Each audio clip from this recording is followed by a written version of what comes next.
Donc, bonjour à tout le monde. Je vais présenter Monsieur Thomas Lemayeux, qui est journaliste à l'Humanité et qui, oui, voilà, qui est rentré au Journal de l'Humanité en 98 et qui est depuis grand reporter depuis 2022 au service enquête et investigation. Alors, pourquoi vous êtes là? Parce que vous nous avez intéressés, étant donné votre démarche, puisque vous avez commencé à vous intéresser vous-même aux Nuits du bien commun, qui sont des grandes fêtes, des grandes soirées de collecte de fonds co-organisées en 2017 par Pierre-Édouard Stérin. Et vous avez commencé, vous vous êtes intéressé à partir de juillet 2024 à dévoiler les larges extraits du plan Périclès, qui signifie patriote, enraciné, résistant, identitaire, chrétien, libéraux, européens, souverainistes. Donc, rien à voir avec le stratège athénien, hein, bien que. Alors, vous révélez au public que ce plan Périclès poursuit l'objectif de former une union des droites qui défendent des valeurs xénophobes, antisocialistes, réactionnaires. Une commission d'enquête a été mandatée à l'Assemblée nationale par M. Antoine Léaumont, qui voulait l'interroger à propos de manipulation médiatique, d'aide financière illégale à des députés qui ont été depuis élus en juillet 2024. Pouvez-vous nous dire quel est le but de cet homme et du courant qu'il incarne? Et que peut faire la société pour se protéger des influences et des manipulations organisées par ceux qui ont des moyens financiers qu'ils mettent au service de leur vision politique sans tenir compte des règles et des institutions? Oui, je vais essayer de vous présenter effectivement. Je crois que la conférence, le titre, c'est ces milliardaires. Les, voilà, voilà, magnifique titre. Mais effectivement, je vais me pencher sur une de ces grandes fortunes qui s'appelle Pierre-Édouard Stérin. Il y a des liens avec d'autres que je vais aborder de manière disons, parallèle, enfin un peu oblique. Mais moi, ma spécialité, effectivement, depuis 2 ans, mon travail à l'Humanité, enfin, une très grosse partie de mon travail, à vrai dire, c'est d'enquêter sur les activités de ce monsieur, qui est donc le propriétaire d'un produit qui est connu de pas mal de consommateurs. Ce sont les coffrets cadeaux Smartbox. Ce sont les coffrets cadeaux qui ont fait sa fortune. C'est quelqu'un qui a, depuis 2003, d'abord acheté une franchise pour commercialiser ces boîtes qu'on trouve dans les supermarchés et qui font souvent qui servent en fait souvent à offrir un cadeau quand on n'a pas trop d'idées en fait. Faut aussi dire les choses, qui sont du coup ne sont pas forcément utilisées, ce qui rajoute encore aux bénéfices que peut tirer Pierre-Édouard Stérin de ces boîtes. Donc je disais, il a d'abord créé une franchise, il a racheté cette entreprise en 2007 et il a délocalisé son siège à Dublin. L'Irlande étant connue comme étant un paradis fiscal pour les multinationales, c'est un endroit où on peut escamoter les bénéfices des entreprises. Et à ce moment-là, lui-même, et c'est la deuxième caractéristique de ce monsieur, lui-même a fait un exil fiscal en Belgique. C'était au moment de l'arrivée au pouvoir de François Hollande en 2012. Il devait craindre, disons, une politique fiscale plus lourde pour les grandes fortunes. Et il a choisi, en le revendiquant, hein, en le disant, il y a par exemple, quand on regarde dans les archives, on peut trouver un reportage photo de Pierre-Édouard Stérin dans sa maison dans le Brabant wallon, donc autour de Bruxelles, avec une petite valise où il pose en fait en tant qu'exilé fiscal pour revendiquer donc le fait qu'il vient s'installer en Belgique et en fait inciter des personnes comme lui à échapper à l'impôt. Donc le propriétaire de Smartbox, c'est un exilé fiscal. C'est depuis donc quelqu'un qui a accumulé grâce à Smartbox, grâce aux dividendes de Smartbox, une fortune qui est aujourd'hui estimée à 1 milliard 400 millions, 1 milliard 600 millions d'euros. Donc ça le range en fait dans les 80 plus grandes fortunes de France, hein, d'après le fameux classement de Challenge. Et c'est un classement dans lequel il monte depuis des années, sa fortune grossit, voilà, depuis 4 ou 5 ans, il a dépassé le milliard. Enfin, les affaires vont relativement bien pour lui. Il investit assez massivement dans des startups. C'est quelqu'un qui vient de la, comme on dit, de la tech. C'est quelqu'un qui a un certain flair, hein, il faut lui reconnaître. Il est capable de mettre de l'argent à un endroit où cet argent va se multiplier. Il a, par exemple, c'est dans son family office, comme on dit, dans son fonds d'investissement personnel, que a travaillé le créateur de Doctolib, avant qu'il s'en émancipe pour créer Doctolib, par exemple, dont vous imaginez, je pense, toutes et tous, que c'est une entreprise qui a une certaine valeur aujourd'hui, vu son côté un peu incontournable dans le système de santé, ce qui est d'ailleurs une question qui pourrait être soulevée, mais que je ne vais pas soulever là. Donc c'est un investisseur, c'est quelqu'un qui met de l'argent dans des tas de choses, hein. Il a aussi de l'argent dans des croquettes pour chats.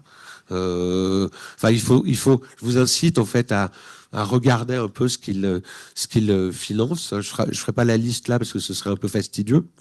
Mais il y a une série de choses dans lesquelles de boîtes dans lesquelles il a des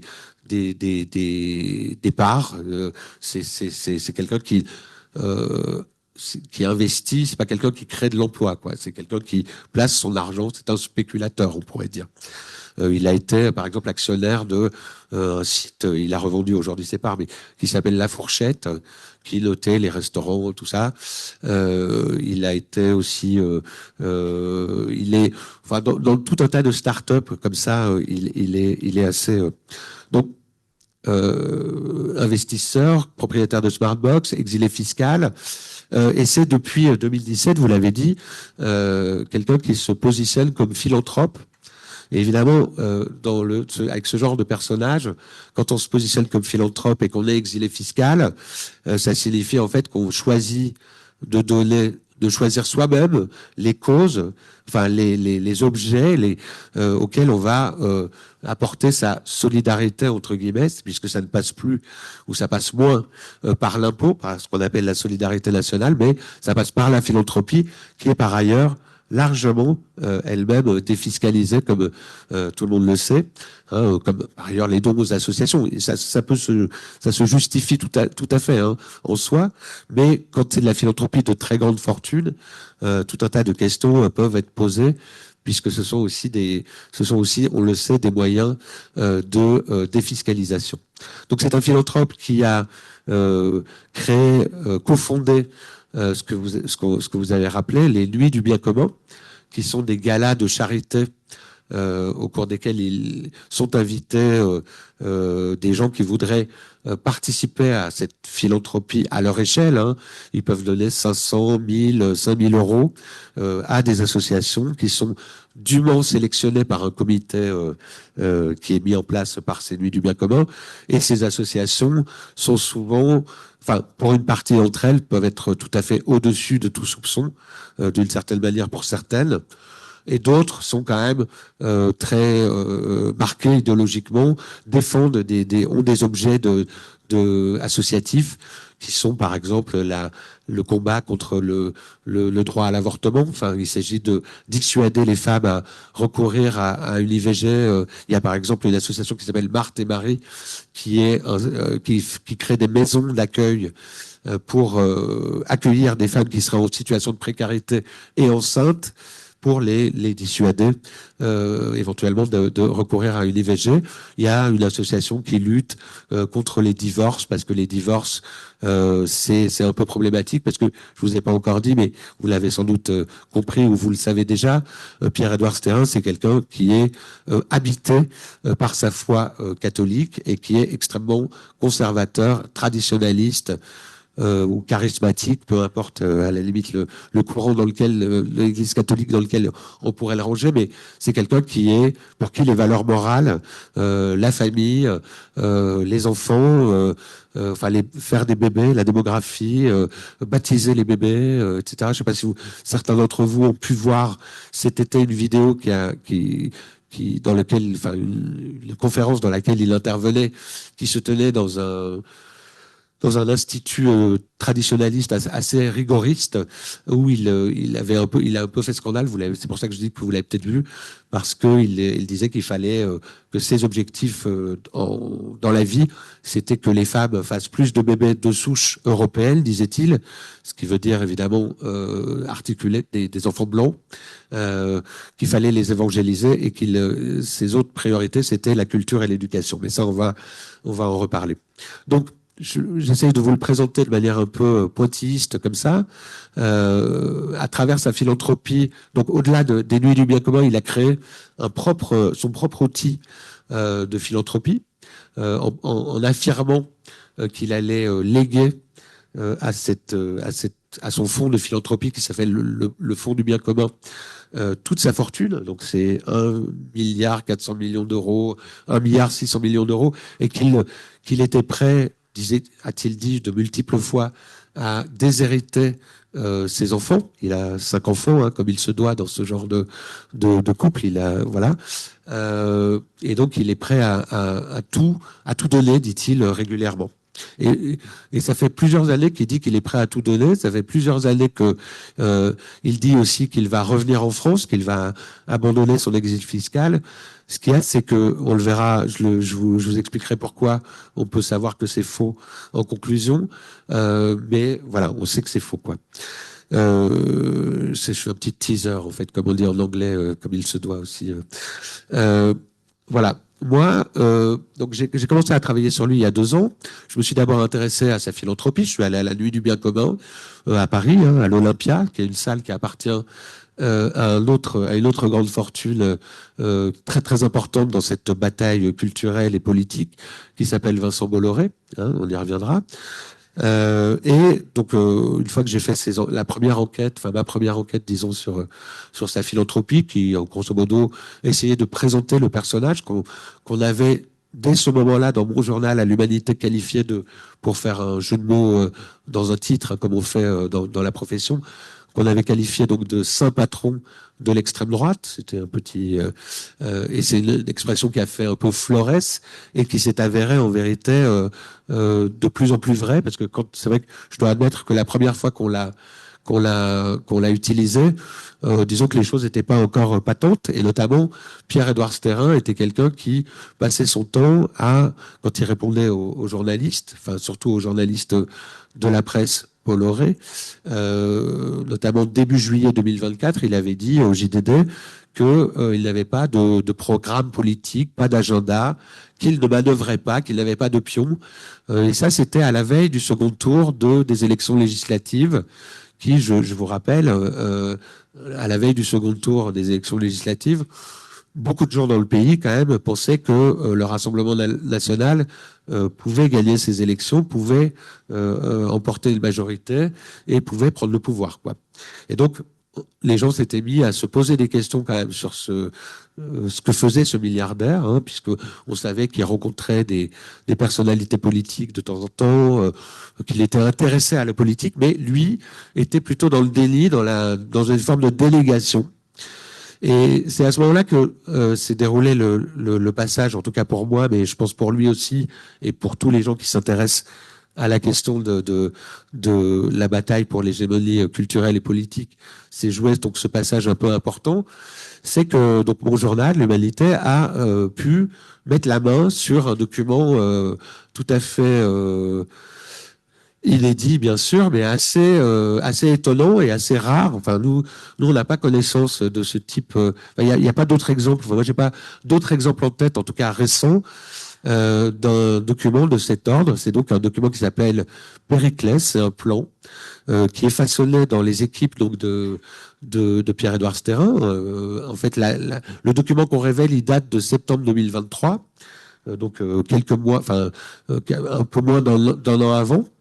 et donc avant les législatives, avant ce genre de choses. Et ce document, sur une vingtaine de pages, hein, je vous l'ai pas apporté parce que, mais vous trouverez des extraits si vous voulez en voir à quoi ça ressemble. C'est intéressant peut-être. Ça ressemble à un PowerPoint, enfin. Justement des choses qu'on pourrait projeter dans une réunion, et en l'occurrence dans une réunion de conseil d'administration, de conseil, voilà, de conseil stratégique. Donc c'est un document qui a été projeté dans une réunion de comité de direction d'une entité qui à l'époque s'appelle Périclès. Donc vous l'avez rappelé, Périclès c'est un acronyme, patriote, enraciné, résistant, identitaire, chrétiens, libéraux, européens, souverainistes. Et donc, bon, ça dit tout de l'endroit où ça se passe, hein. Enfin, en tout cas pour le début, en dehors de cette forme de chapardage de la résistance qu'on voit à l'œuvre à l'extrême droite depuis un certain temps, qui est capable effectivement de venir voler la résistance, alors que bon, de toute évidence, historiquement, on est plutôt de l'autre côté, en fait, avec les gens de l'extrême droite. Mais bon, et donc sinon, patriote, résistant, enfin patriote enraciné, identitaire. Bon, voilà, ça dit que c'est l'extrême droite. D'autant que dans ce document, on trouve les valeurs politiques qu'ils vont défendre. Les premières, c'est la préférence nationale, qui elle est le slogan historique même pas de Marine Le Pen, mais de son père, Jean-Marie Le Pen. Il y a dans les valeurs, il y a la famille, évidemment, hein, j'en parlais tout à l'heure, une place particulière du christianisme dans la société française, et dans les démons, dans les tendances qu'ils combattent. Enfin, il y a ce qu'ils appellent l'hyperétatisme, le socialisme, l'immigration incontrôlée, et ce qu'ils appellent là encore la laïcité agressive, dont on verra que c'est une laïcité. Enfin, ils sont hostiles à la laïcité agressive pour ce qui est des catholiques. En revanche, ils peuvent être assez favorables à une laïcité extrêmement agressive envers d'autres religions, en particulier une religion. Je vous laisse imaginer laquelle en ce moment, on en reparlera, je pense. Donc, au moment où on révèle ce plan, tout d'un coup, Sterrin, il est un peu embêté parce que c'était pas du tout prévu. Il n'était pas prêt. Hein. On sait qu'il a été extrêmement contrarié. Il a voulu, enfin nous, au moment où on va le publier ce plan, le principe, je sais pas si vous êtes tous bien, si vous avez tous ça en tête, mais grosso modo, quand on fait des enquêtes dans la presse, dans les journaux, quand on essaye d'être sérieux, en tout cas, évidemment, on va demander, on va chercher ce qu'on appelle le contradictoire, c'est-à-dire on contacte la personne qui peut être mise en cause, ou en tout cas sur laquelle on va sortir des informations, et on lui demande de nous expliquer telle ou telle chose, et on fait ça avec d'autres gens, enfin je vais y revenir. Et donc au moment où nous on contacte Sterrin, donc avant la publication, il répond à quelques questions qu'on lui pose, qu'il nous dit que grosso modo, ce plan, enfin, il a rencontré des ministres sarkozystes et macronistes, tout ça.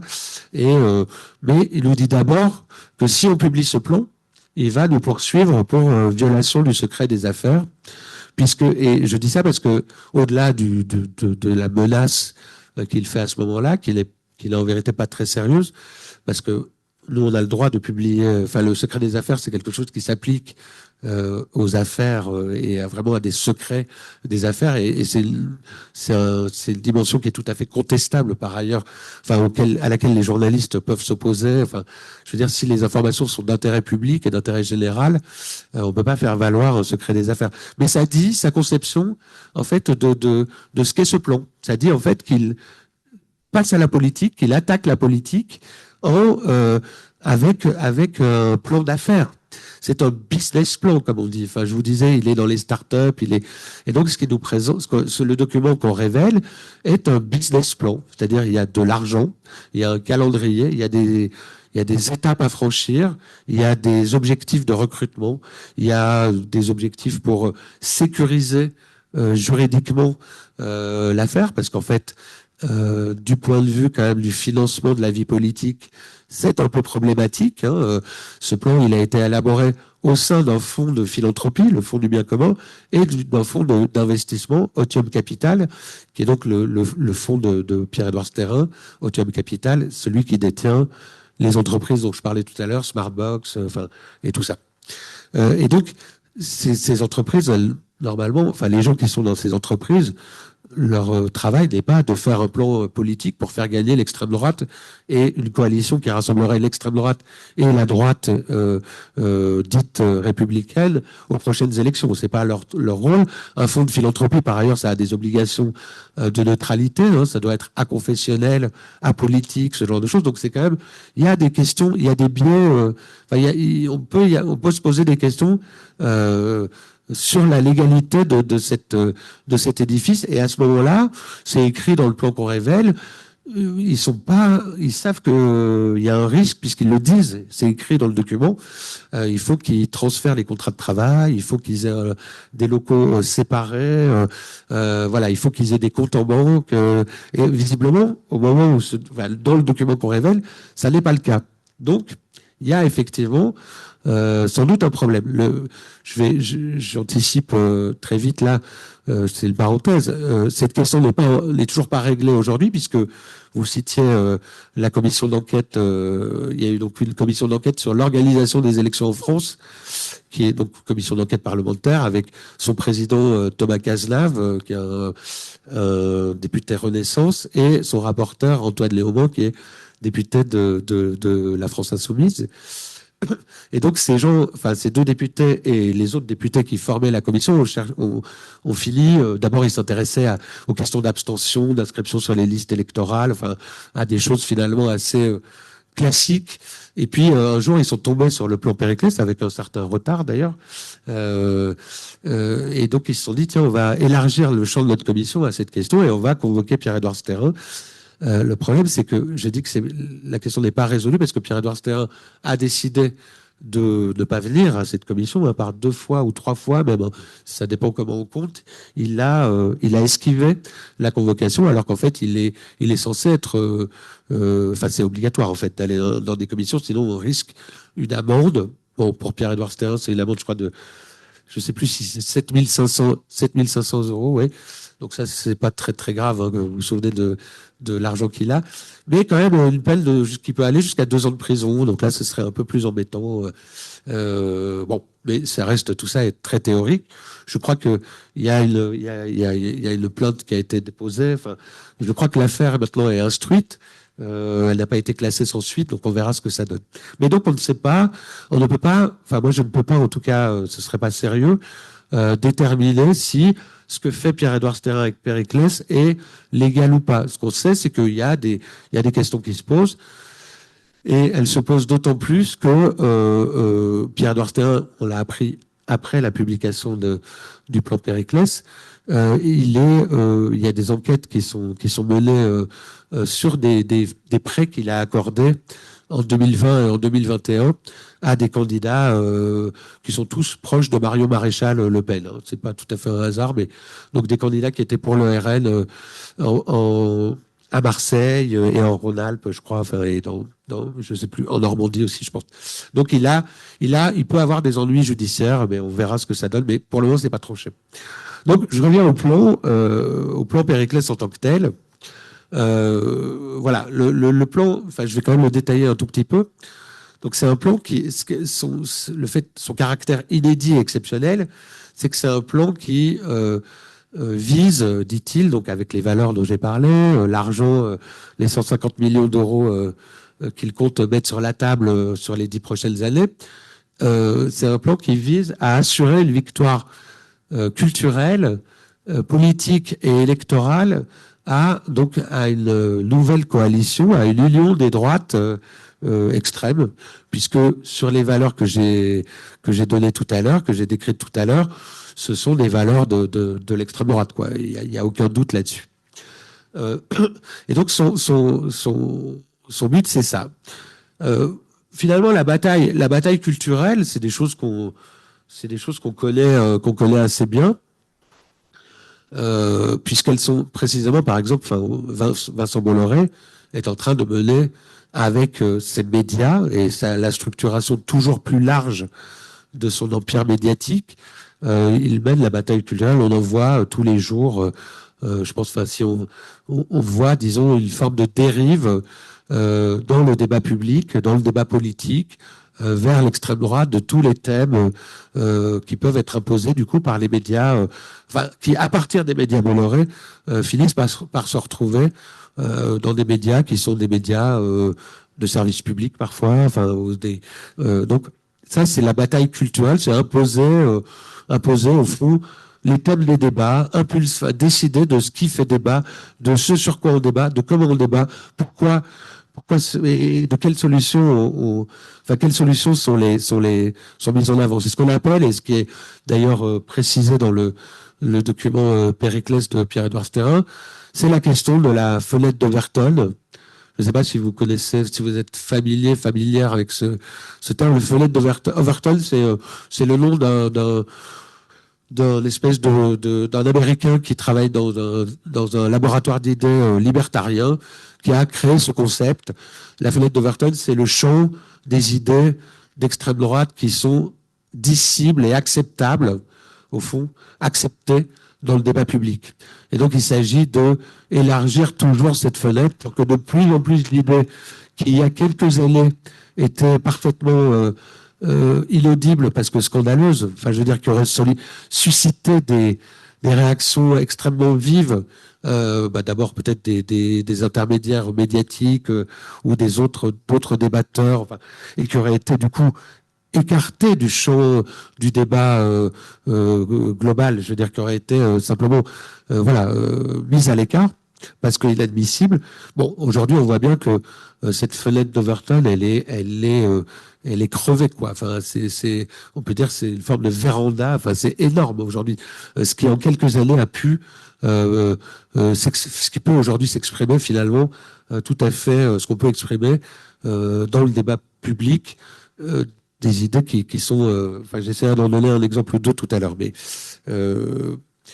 donc, il y a cette bataille culturelle. La bataille culturelle, donc, il l'amène en finançant ce qu'il appelle des observatoires, c'est-à-dire des espèces de sous-traitants qui vont permettre d'alimenter les débats publics en statistiques, entre guillemets. Je mets des guillemets parce que c'est par exemple, vous n'avez peut-être pas entendu, Périclès, il finance un truc qui s'appelle l'Observatoire de l'immigration et de la démographie, qui a été lancé par des jeunes gens qui n'ont aucune compétence en fait en statistique ou en démographie au départ, mais qui se présentent comme des passionnés de cette question et qui ont réussi aujourd'hui à en agglomérant autour d'eux quelques figures qui sont par ailleurs pas non plus du tout des spécialistes de démographie de ces questions. Ils produisent aujourd'hui des études, entre guillemets, qui permettent, par exemple, d'obtenir, enfin, qui peuvent parfois faire la une du Figaro, donc un journal qui a longtemps été le grand journal de la droite finalement, enfin républicaine.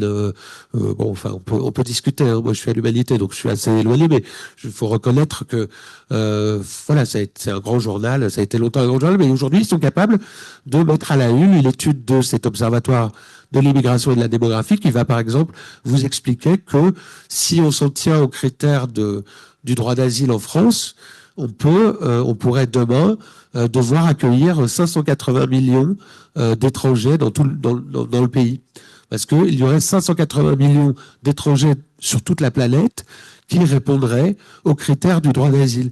Donc, qu'est-ce que ça signifie, ça? Ça ne signifie rien, puisque, évidemment, tout le monde sait, par exemple, que les migrations sont plutôt, enfin, c'est plutôt vers les pays limitrophes. Enfin, je veux dire, les grandes vagues d'immigration, c'est plutôt, enfin, les gens ne partent pas, ne sont pas attirés par des critères en fonction du droit d'asile. Enfin, c'est pas, et personne ne peut croire qu'il y aurait, voilà, près de 600 millions de gens qui viendraient sur cette terre, dans ce pays, où nous sommes quand même un petit peu moins nombreux et sans doute pas capables d'accueillir toute cette misère du monde, comme on disait, comme le disait de manière très très déplacée un vieux responsable politique, un ancien responsable politique, pardon.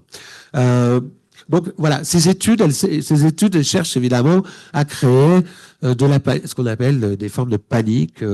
Bon, et enfin, cet observatoire, vraiment, tout est fabriqué pour voilà, orienter les débats sur des faux débats, enfin sur des choses qui sont totalement fabriquées et faux. Deuxième manière de mener cette guerre culturelle, ça peut être une manière où là, où Périclès et Estérin s'attaquent à leurs adversaires de manière plus frontale. C'est des formes qui sont décrites dans le document qu'on a révélé, des formes de guérilla judiciaire. C'est-à-dire il y a un collectif d'avocats, ils montent un collectif d'avocats dont la charge va être de aller harceler des opposants, enfin pour ce que seront des opposants pour eux. C'est-à-dire, ils le citent, hein, pour eux, la peur doit changer de camp.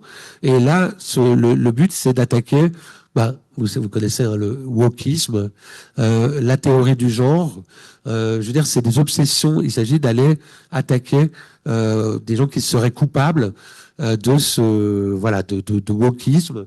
Bon, on peut discuter tant qu'on veut, hein, mais on cherchera quand même assez vainement en France, je pense, un chef wokiste, un groupe, enfin, je veux dire, tout ça, là, enfin, ce sont des fantasmes là aussi qui sont très largement fabriqués. Mais on pourra en discuter. Mais donc, dans ce document, il s'agit, comme ils le disent, d'industrialiser les contentieux stratégiques, donc le harcèlement judiciaire. Ils le disent comme ça. C'est aussi toute la valeur de ce document. C'est pour vous dire qu'ils disent les choses de manière assez cash et directe. Donc il s'agit toujours sur ce travail de bataille culturelle. Un des objectifs est donc ils envisagent dans ce document de racheter un institut de sondage. C'est pas très étonnant hein, puisqu'on sait le rôle que les instituts de sondage peuvent avoir dans les débats politiques et dans la fabrication du champ de la discussion politique. Ils envisagent d'ailleurs, enfin très précisément, de créer 3 baromètres, ce qu'ils appellent des baromètres, donc des sondages réguliers. Un, je crois, sur ce qu'ils appellent l'extrême gauche. Alors bon, l'extrême gauche pour eux, c'est pas, enfin c'est à mon avis, ça commence à gauche de Manuel Valls. Hein, donc faut quand même, enfin voilà, moi, ce terrain, enfin au tout début, enfin quand j'ai fait la première enquête sur la philanthropie de Sterrin, il avait écrit que l'Humanité était un journal d'ultra gauche. Bon, c'est un peu excessif et ça montre un peu, disons, le champ, enfin sa définition du champ politique. Ça signifie surtout, si on regarde en creux, que pour lui, il est centre droit, quoi. Hein, en fait, voilà. Non, il faut savoir parce que c'est des. Donc un baromètre sur l'extrême gauche, un baromètre sur l'immigration, et le troisième, et les termes sont liés, c'est un baromètre sur l'islam. Je ne citais pas tout à l'heure, l'islam et l'insécurité. Donc voilà, on lit, enfin je veux dire l'insécurité, c'est l'islam, et donc ce serait ça. Donc pour vous dire que dans son idée de laïcité, voilà, il y a quand même un petit biais. Voilà, de manière un peu amusante aussi, il finance dans quelques groupuscules qui sont un peu les héritiers de.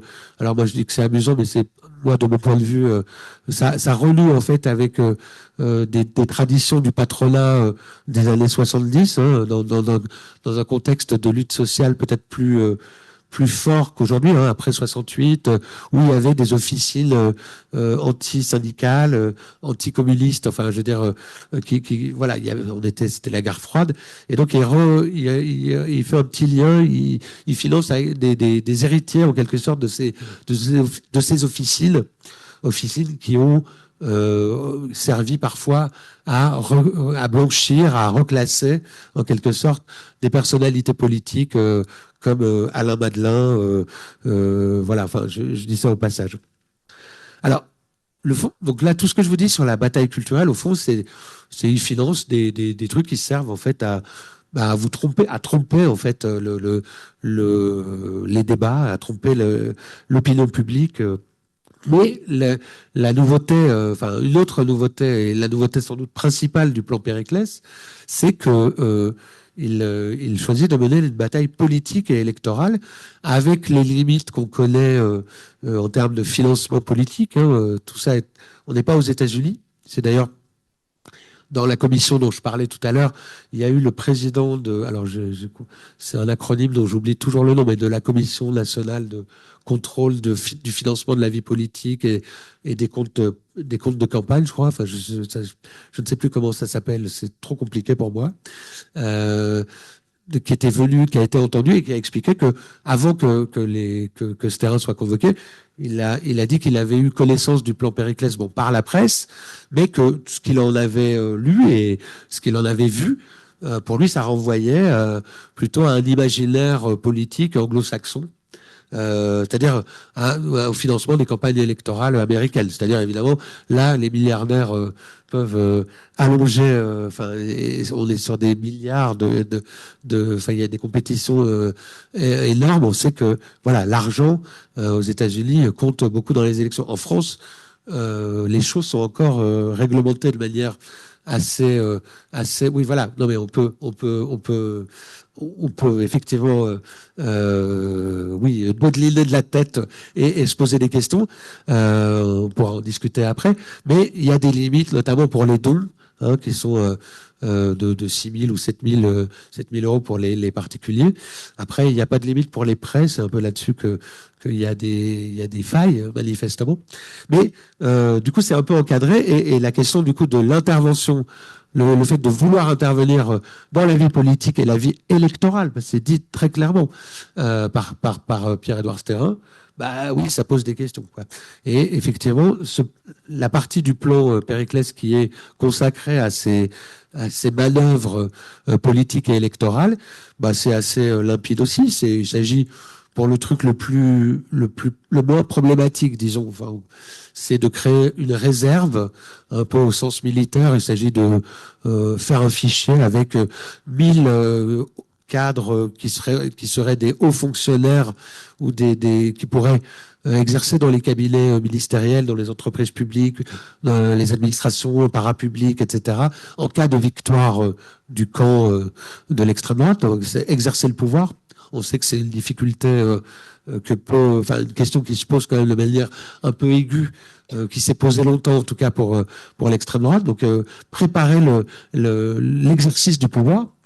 Il s'agit de aider le Rassemblement national, et là c'est un des premiers trucs qui est vraiment noué et qui est réalisé dans le plan Périclès au moment où on le publie, c'est un accord avec le Rassemblement national en vue des élections municipales de l'année prochaine, en 2026, pour leur permettre de gagner absolument, l'adverbe est souligné, 300 villes, 300 villes aux prochaines élections municipales, ce qui est un enjeu très important d'implantation, évidemment, dans le territoire, donc 300 villes petites et moyennes, enfin plutôt moyennes, hein, des villes de 4-5 000 habitants. Enfin, c'est pas forcément, enfin, j'imagine que il cracherait pas sur Toulouse, mais évidemment le but n'est pas de prendre les grandes villes. Enfin, ça se joue à un autre niveau avec d'autres acteurs, mais c'est plutôt prendre des villes sans aucune, mais des villes moyennes, des villes secondaires, des villes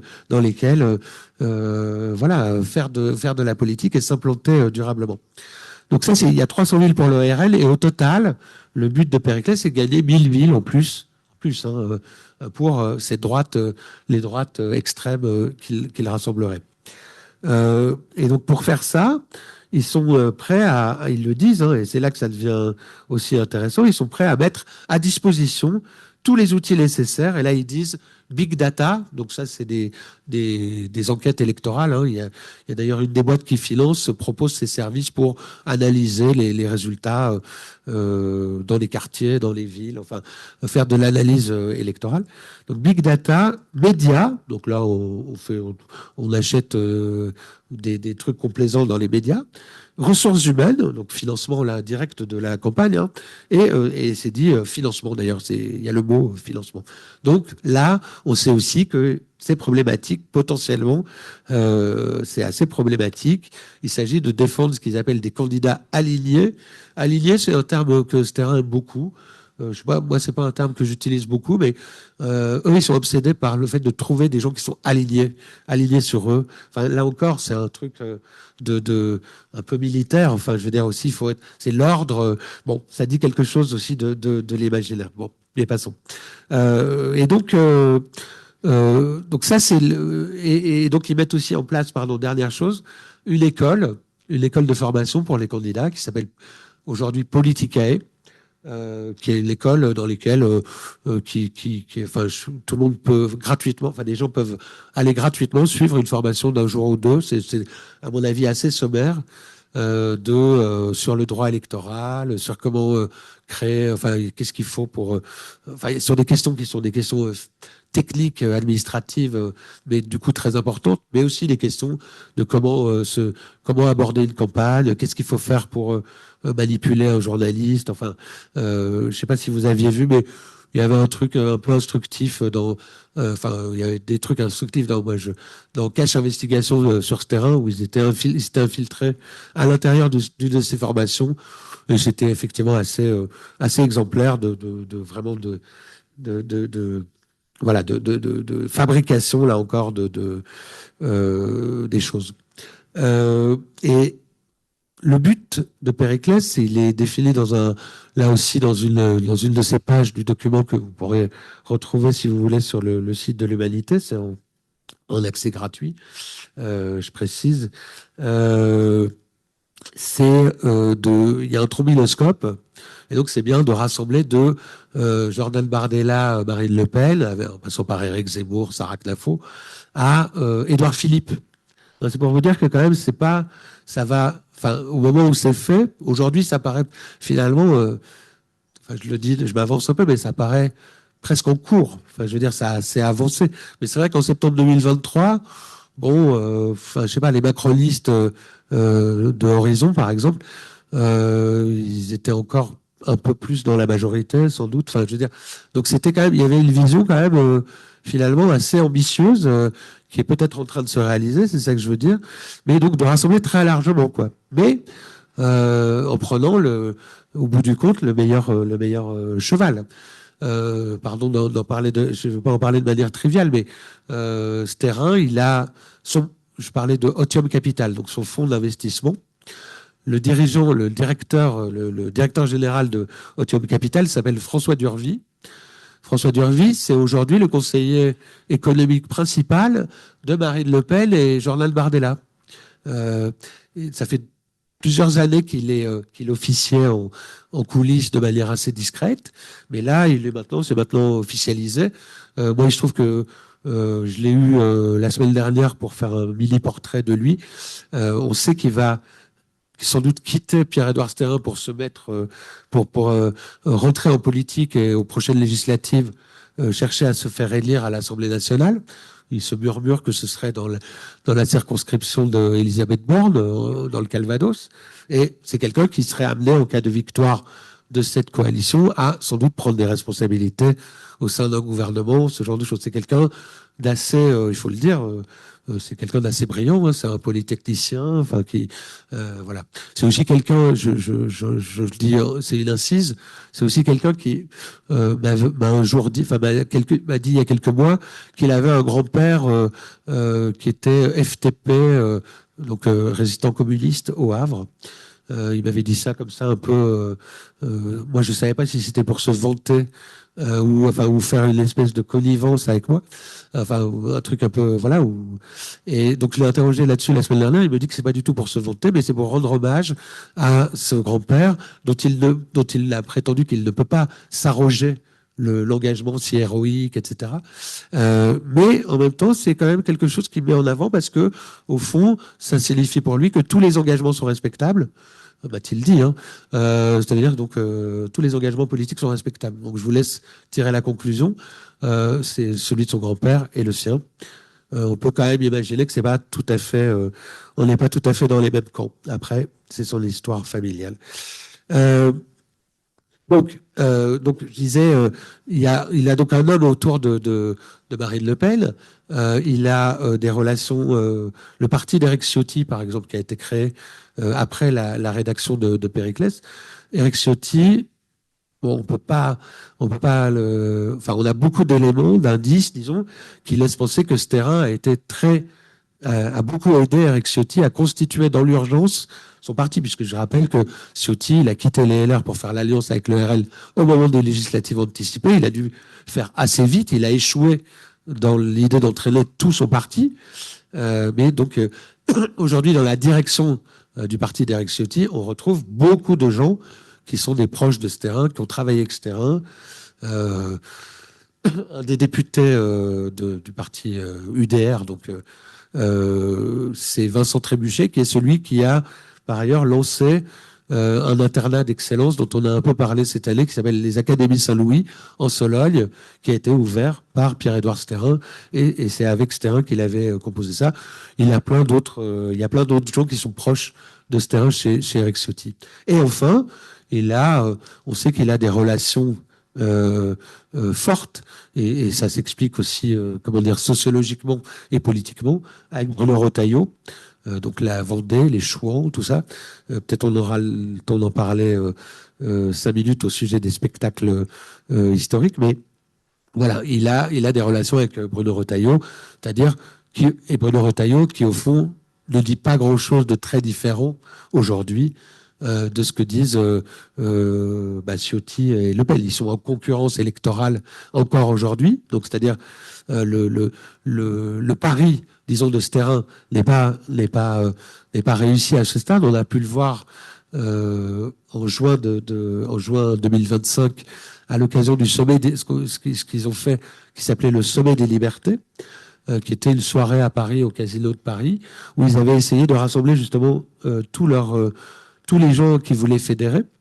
Donc c'était organisé par Périclès et les médias Bolloré. C'est dans ce sens-là aussi que je disais tout à l'heure il y a évidemment des passerelles et ces gens peuvent se retrouver. Et donc au Sommet des Libertés, au mois de juin, le but était donc de rassembler de Édouard Philippe à Bardella.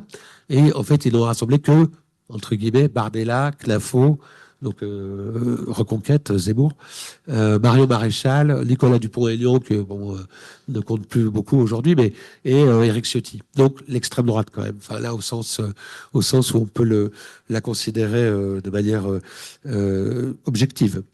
Donc voilà, ça ne marche pas, ça n'a pas marché. Pour le moment, ces partis enfin, ça n'a pas encore marché, mais en même temps, on voit bien que dans les termes, dans ce qui les intéresse, dans la manière dont ils abordent les échéances ultérieures, et puis on voit tous les jours. Enfin, je sais pas si vous des exemples qui font qu'aujourd'hui, le Front républicain, enfin ce qu'on appelait traditionnellement le Front républicain, c'est-à-dire tous les partis contre l'extrême droite, ça a été complètement sapé, mité, et ça s'est même renversé aujourd'hui. Et beaucoup de gens de droite passent leur temps à dire ils voteront allègrement et sans aucune difficulté pour les candidats du Rassemblement national en cas de duel avec pas simplement d'ailleurs la France insoumise, mais avec toute la gauche. On a vu, il y a eu des exemples, il y a eu des exemples patents. J'attire d'ailleurs, enfin j'en profite. Il y a un petit livre que moi j'en profite pour faire de la publicité pour un livre qui n'est pas mon livre, hein, qui est de Hugues Jalon, qui s'appelle Le Temps des salauds, qui s'intéresse précisément à partir d'une phrase, d'une espèce d'aphorisme qui dit le fascisme, ça commence avec les fous, ça se réalise avec les salauds et ça se poursuit avec les cons. Et lui, donc ce petit livre très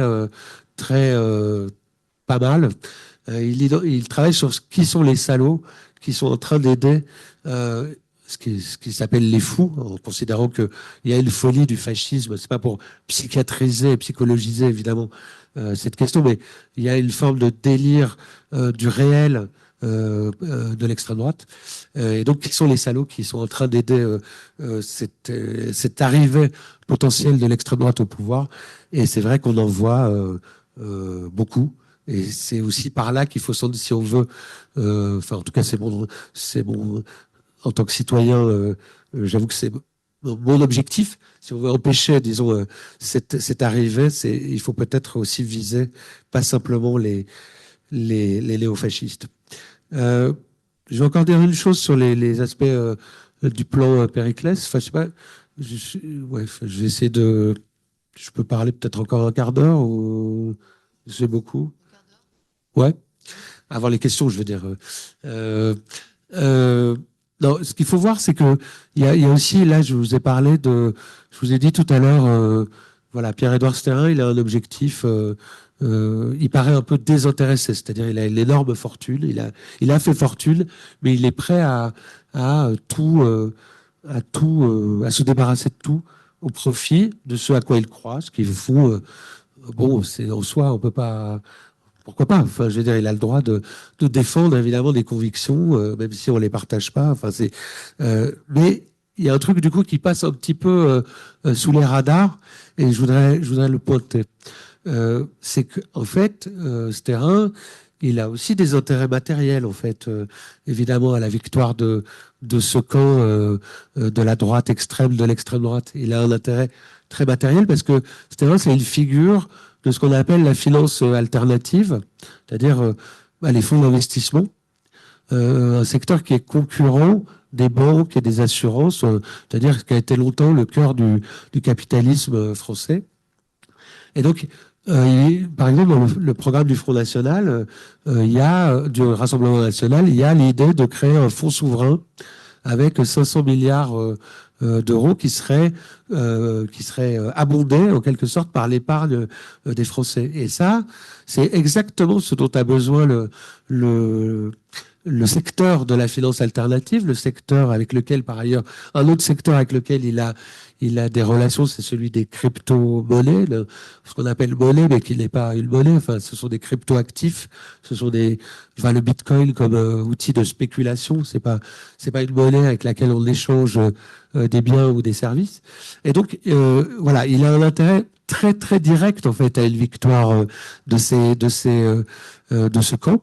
Et ça, voilà, je voudrais pas que ce soit, je voudrais pas ne pas le dire parce que euh, on voit aussi se recomposer tout ce secteur. Pour vous dire, c'est aussi le secteur de la finance alternative, par exemple, qui a fait la victoire du Brexit au Royaume-Uni. Enfin, ils ont beaucoup investi dans la victoire du Brexit, et c'est aussi un secteur qui est en lien qu'on peut relier du coup à ces grandes figures du capitalisme un peu apocalyptique, techno-fasciste américain. Enfin, c'est des grands mots, hein, mais ça décrit quand même quelque chose d'assez, c'est tellement fou, les pensées de Elon Musk, de Peter Thiel, tout ça. Voilà, il faut bien voir qu'il y a des intérêts économiques, financiers derrière ces plans, quoi. C'est pas simplement, pour le coup, de la bataille culturelle, de la bataille politique. Enfin, c'est de la bataille culturelle, de la bataille politique pour gagner. Voilà, ça c'était la présentation que je voulais vous faire sur Périclès. Et, euh, et donc ça c'est en gros une présentation que j'aurais pu vous faire il y a un an, quoi. Enfin, oui, il y a à peu près un an, enfin plus d'un an, au moment où on a sorti ce document. Je sais pas, enfin, si vous êtes, enfin, si nombreux, enfin, je vous remercie d'ailleurs. Mais c'est aussi parce que depuis maintenant, Pierre-Édouard Stérin, il est à peu près. Alors, j'imagine que tout le monde ne le connaît pas, hein, mais il est un peu quand même identifié. Le fait qu'il soit identifié, ça permet qu'à différents endroits, on se met à en parler. À différents endroits où il a des activités. Parfois, des gens se mobilisent, font des manifestations, hein. Je crois que c'était le cas. On parlait des nuits du bien commun. Il y a eu une nuit du bien commun, je pense, au mois de juin à Toulouse. Enfin, je sais pas trop. J'imagine qu'il y a dû y avoir une manifestation comme partout. Mais en tout cas, c'est peut-être pas non plus l'endroit où il y a eu la plus grosse manifestation. Mais il y a aujourd'hui plein d'endroits où ces nuits du bien commun, elles sont entravées. Il y en a une, je crois, il y a un mois à peu près à Aix-en-Provence.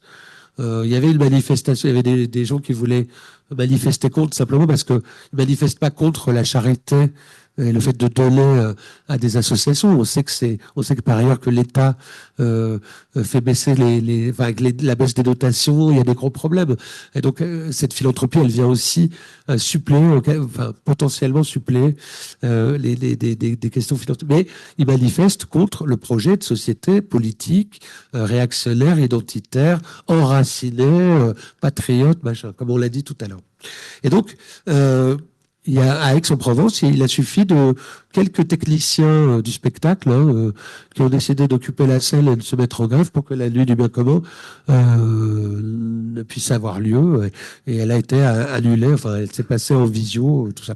Donc, bon, il y a ce type de mobilisation. Il y a eu ici aussi, je pense que l'année dernière, je crois qu'il y a eu un des plus gros banquets de ce qu'on appelle le canon français, qui sont ces... alors, le canon français, c'est une entreprise créée par deux jeunes qui sont des aristocrates d'ailleurs. Enfin, ils ont des noms à particules et ils sont très très à rallonge. J'ai aucun problème en soi avec ça. Mais enfin, ce sont des gens qui étaient un peu dans la finance et tout ça. Ils ont décidé de lancer un business dans ce qu'ils appellent la Pickle Tech. C'est-à-dire, ils font des grands banquets où il y a du vin, du pinard, pour le dire comme ça, des cochonailles, donc du saucisson. Enfin, c'est pas. Voilà, il y a un cochon. Il y a un cochon à la broche, je crois. Enfin, moi, je suis pas encore, je suis jamais allé, mais ça coûte 80 euros, ce qui est pas, c'est pas donné. Hein. Voilà, et donc du saucisson, du fromage, tout ça. Et on chante, enfin les gens chantent, alors ils se tiennent les coudes et ils font des chansons avec des bérets, tout ça. Enfin, voilà, c'est en fait aussi une représentation festive au fond de la fête, de l'univers, de choses qu'on peut retrouver, je pense, qu'on pouvait retrouver sans ça en fait. Mais du coup, ils ont, on peut dire, labellisé en quelque sorte, privatisé pour leur plus grand bénéfice ce type de banquet. Ils en ont organisé un ici, je crois, où il y avait 2000 personnes. Alors c'est au Mine, donc c'est le marché, c'est le Mine, je sais pas où c'est, hein, moi je suis pas d'ici, mais c'est comme un registre, j'imagine, donc un grand marché, voilà, où il y avait 2000 personnes, je crois, l'année dernière. Et donc cette boîte, le canon français, elle a été rachetée par Sterrin. Et il se trouve que c'est bon, mais c'est nous qui l'avons révélé au début de l'été, en révélant un autre truc qui était que Sterrin avait pris des parts dans une autre entreprise qui s'appelle Studio 496, qui, elle, s'est chargée de lancer une franchise de fêtes de village. Et ils ont lancé un label qui s'appelle Les plus belles fêtes de France. Je ne sais pas si vous avez entendu parler de ça, mais il y a eu pendant tout l'été, une fois qu'on a révélé que Sterrin avait pris des parts dans cette organisation, donc un label qui donc labellise, mais en fait c'est pas parce que la fête est très belle ou qu'elle est vraiment exceptionnelle, c'est parce que la fête, les responsables de la fête ou de la ville adhèrent à l'association qui gère le label, et puis après ils ont une chance d'avoir le label, voilà, ils ont une chance d'avoir le label. Mais et donc grosso modo, une fois qu'on a révélé que Sterrin était dans le coup, il y a des fêtes qui ont commencé à dire bah nous on veut pas être associés à Pierre Dorsin. Ça a commencé avec les Basques au Pays Basque. Bon, c'est peut-être pas surprenant. Et puis ça s'est étendu en Gironde, ça a remonté en Bretagne, etc. Il y a des zones où ça a pas trop. Les fêtes sont plutôt restées labellisées. Mais voilà, il y avait Stéphane Bern en fait, qui est quand même. Stéphane Bern était associé à ce label, mais même Stéphane Bern a quitté le label. J'avoue que je suis assez fier parce que là, c'est quand même, fallait le faire quoi, parce que Stéphane Bern, je pense il en a accepté beaucoup quand même. Donc c'est pas non plus voilà, c'est pas quelqu'un qui est très proche à mon avis. Mais donc il a dû quitter parce il a pas aimé être trompé quoi, enfin être mené en bateau. Et donc je vous dis ça parce que voilà, ici par exemple, je crois que dans le coin il y a la fête, j'en parlais tout à l'heure avec Ingrid, il y a la fête de l'omelette géante de Bessières qui, pendant tout l'été, ils avaient promis, ils avaient dit, bah, nous, à la rentrée, on va examiner si on reste dans ce label ou pas. Et à mon avis, ils sont restés dedans, discretos, voilà. Bon, après, pourquoi pas, hein, moi je comprends. Mais c'est pas, voilà, c'est des phénomènes, en tout cas, qui affectent un peu, qui sont des toutes petites luttes, mais qui montrent qu'une fois que ce terrain est identifié, bah, il est un peu radioactif quand même. Enfin, il faut que les gens se positionnent. Et je voudrais parler d'un truc plus spectaculaire, là, pour le coup, qui est un spectacle, justement, un spectacle historique, entre guillemets, que je suis allé voir dans l'Allier, à Moulins, cet été, qui est un spectacle qui a été écrit par un groupuscule, vraiment, là, je peux assumer, purement néofasciste, puisque ses références sont Robert Brasillac, Maurice Bardet, c'est-à-dire vraiment, enfin, il n'y a pas plus collabo fasciste, enfin, il y a sans doute plus, mais disons qu'aujourd'hui, et sur leur t-shirt, il y a une citation de Brasillac, enfin, et à leur université d'été, il y a Bruno Gollnisch, il y a Jean-Yves Le Gallou, enfin, il y a vraiment toutes les personnalités les plus radicales de extrême droite, quoi.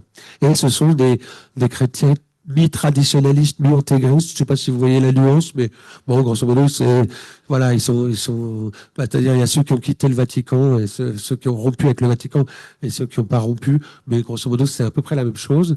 Il y a un prêtre, un abbé qui célèbre des messes pour Pétain. Enfin, c'est des gens un peu marqués, quoi, disons. C'est des gens, quand on regarde, je vous parlais de la fenêtre d'Overton tout à l'heure, c'est des gens qui, il y a quelques années, on aurait dit, bah, bon, ok, vous êtes dans votre délire, bah, restez-y.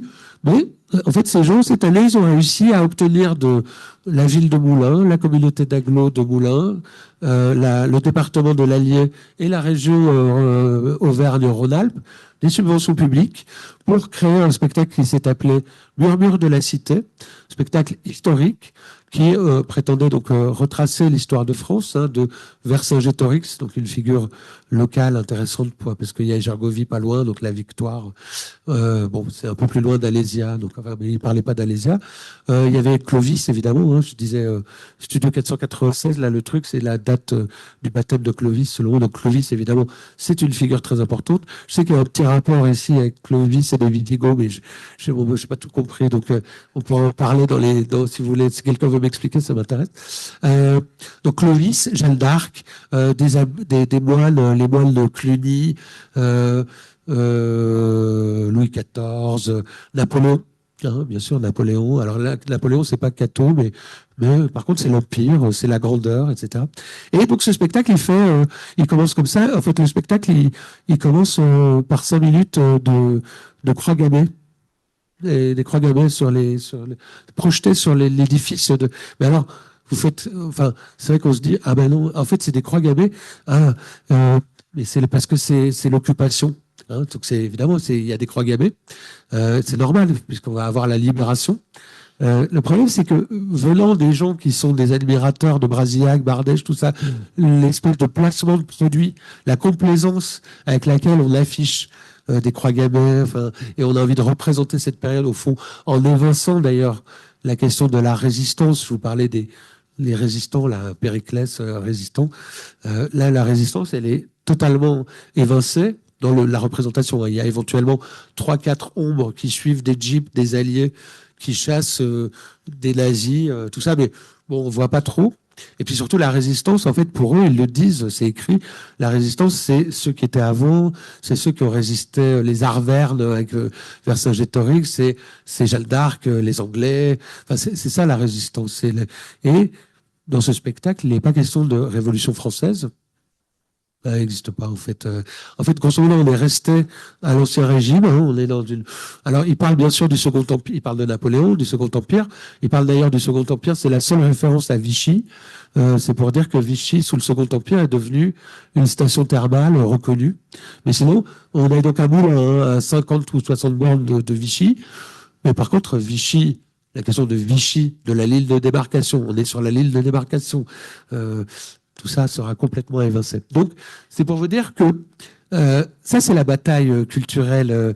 Et donc, ça, c'est avec des subventions publiques, avec l'argent de ce terrain et avec l'entremise d'un petit incubateur, entre guillemets, qui s'appelle Le Lit, qui est vraiment un truc qui aide les trucs les plus enracinés, comme ils disent. Ça veut dire souvent néofascistes. Il faut le dire. Donc, ce spectacle, bah, il y a quelques années, il n'aurait jamais existé. Et là, ils sont en train de préparer la deuxième saison. Le maire de Moulins, après le spectacle, pardon, le maire de Moulins, après le spectacle, il a dit qu'il était ni pour ni contre, qu'il trouvait que c'était quand même pas mal, mais qu'il n'avait pas d'a priori favorable ou défavorable. Bon, le type qui a fait le spectacle, qui est le chef du groupuscule néofasciste dont je parlais, il a quand même envoyé au Monde, qui a fait un grand papier après les miens, une espèce de profession de foi politique dans laquelle il disait qu'il était, alors là j'ai plus la note sous lui, mais il disait un truc qu'il était contre les frères musulmans, contre le sionisme révisionniste. Alors là, moi, je me suis dit, là, quand même, ça sent pas bon du tout, quoi. Enfin, là, on est, contre le libéralisme, etc. Bon. Donc, c'est des gens qui assument les positions, mais qui sont complètement en dehors du champ républicain. Ils sont d'ailleurs, c'est des contre-révolutionnaires, enfin, évidemment, enfin, toute la thèse, mais ils sont en roue libre. Et là, bon, c'est anecdotique, hein, parce que c'est pas, il y a que moi qui regarde ce genre de truc. Il faut être un peu visé ou, enfin, être allé les voir. Et puis, je regarde aussi parce qu'en fait, on a reçu à l'UMA il y a une dizaine de jours un avis. Enfin, on risque d'être poursuivi par ces gens pour avoir dit qu'ils étaient ce qu'ils sont. Donc ça, bon, on verra bien ce que ça donne, mais du coup j'ai un peu regardé ce qu'ils faisaient. Et là ils passent leur temps à expliquer combien eux ils veulent juste unir les Français, etc. Et que quand même c'est scandaleux, que les gens veulent les empêcher de faire la liesse populaire autour de l'histoire de France qu'ils aiment. Sauf que l'histoire de France évidemment qu'ils écrivent, c'est celle qu'on connaît au Puy du Fou. Enfin je veux dire, on sait que ces représentations, bon, elles sont toutes complètement fallacieuses. Ça n'est pas l'histoire de France, ça n'est même pas le roman national de la Troisième République, qui était un truc qui devait unir. Enfin, ce sont des représentations idéologiques qui servent en fait juste à expliquer qu'il y a une France éternelle, blanche, catholique. Bon, on est très loin de. Enfin, peut-être on peut discuter de. Enfin, l'histoire de France, il n'y a aucun problème. Faire des spectacles sur l'histoire de France, mais ça, ce sont des discours. Ce sont des discours politiques, en fait. Et des discours politiques qui sont très, très nettement, qui n'auraient jamais eu autant de publicité. Je suis désolé, en fait, je parle un peu, évidemment, comme toujours. J'avais préparé des trucs beaucoup plus. Donc, j'ai sans doute pas dit tout ce que je voulais dire, mais je voudrais. Euh, enfin, je sais pas, on pourra peut-être voir dans les questions, mais il y a peut-être des questions qui se posent sur la place de ce terrain dans l'Église, par exemple. Enfin, ce terrain, il aime, il a envie de s'appuyer quand même sur l'Église pour, disons, conquérir aussi le pouvoir. Et il est aujourd'hui un peu contesté aussi, hein. Je ne sais pas si vous avez entendu parler de ce film qui, paraît-il, fait un tabac, qui s'appelle Sacré-Cœur de Jésus, qui a eu 400 000 spectateurs, mais sur une base très militante. Voilà, c'est un docu-fiction. Je ne l'ai pas vu, mais j'ai vu la bande-annonce et ça m'a suffi. Je pense que, mais dans lequel il y a des, donc c'est un docu-fiction, ça veut dire qu'il y a des gens qui interviennent, qui tiennent un propos qui est liturgique, doctrinal, mais aussi politique, puisque un des principaux intervenants s'appelle l'abbé Mathieu Raffray. C'est à ses côtés que ce terrain a fait ses déclarations sur les bébés de souche européenne. Donc ça situe aussi l'endroit où ces choses se passent. Mais donc dans l'Église, il y a des protestations aujourd'hui contre ces gens. Il y a par exemple voilà, des gens qui essayent de se réclamer d'autres valeurs, parce que évidemment, c'est pour ça que je prends quand même la précaution de le dire. Évidemment, on ne peut pas considérer que ce terrain représenterait les catholiques dans toute leur globalité. C'est loin d'être le cas. Il a essayé aussi de placer un homme à lui à la tête ou dans la direction du groupe Bayard. Bayard qui est un groupe énorme de presse catholique, certes, avec la Croix, Pèlerin, tout ça, mais aussi de presse jeunesse, qui est pas marqué, pas forcément marqué, aussi marqué en tout cas idéologiquement. Donc il avait essayé de placer quelqu'un qui venait de chez lui à la tête de ce groupe, et les salariés en quelques jours ont réussi à déjouer ce plan en faisant une grève d'une heure ou deux, juste en protestant. Et c'est-à-dire qu'ils ne le laissent pas prendre pied, y compris dans des endroits qui sont censés être voilà, il est censé être chez lui. En l'occurrence, il n'est pas chez lui. Et voilà, la question c'est que disons que les autorités de l'Église ont un peu du mal à contrarier Sterrin, mais aussi Bolloré, puisque ce sont des donateurs exceptionnels pour l'Église, en fait. Sterrin, une part de sa philanthropie, je disais, c'est des associations, mais c'est aussi des patronages, c'est aussi un truc qui s'appelle SOS Calvaire, qui rénove des calvaires ou qui plante des calvaires un peu partout. Dès qu'ils peuvent planter un calvaire, ils vont planter un calvaire. Parfois on l'enlève, du coup ils viennent le replanter. Et ça, c'est des gens vraiment très très marqués à l'extrême droite. Et donc il y a tout ça. Et je voudrais peut-être pour terminer mon intervention, juste dire un truc sur ma relation avec lui qui est un peu spécial. C'est que donc moi je travaille sur lui depuis 2 ans et cet été, bon, j'étais en vacances mais je travaillais sur lui donc c'est vrai que je suis un peu intéressé, disons.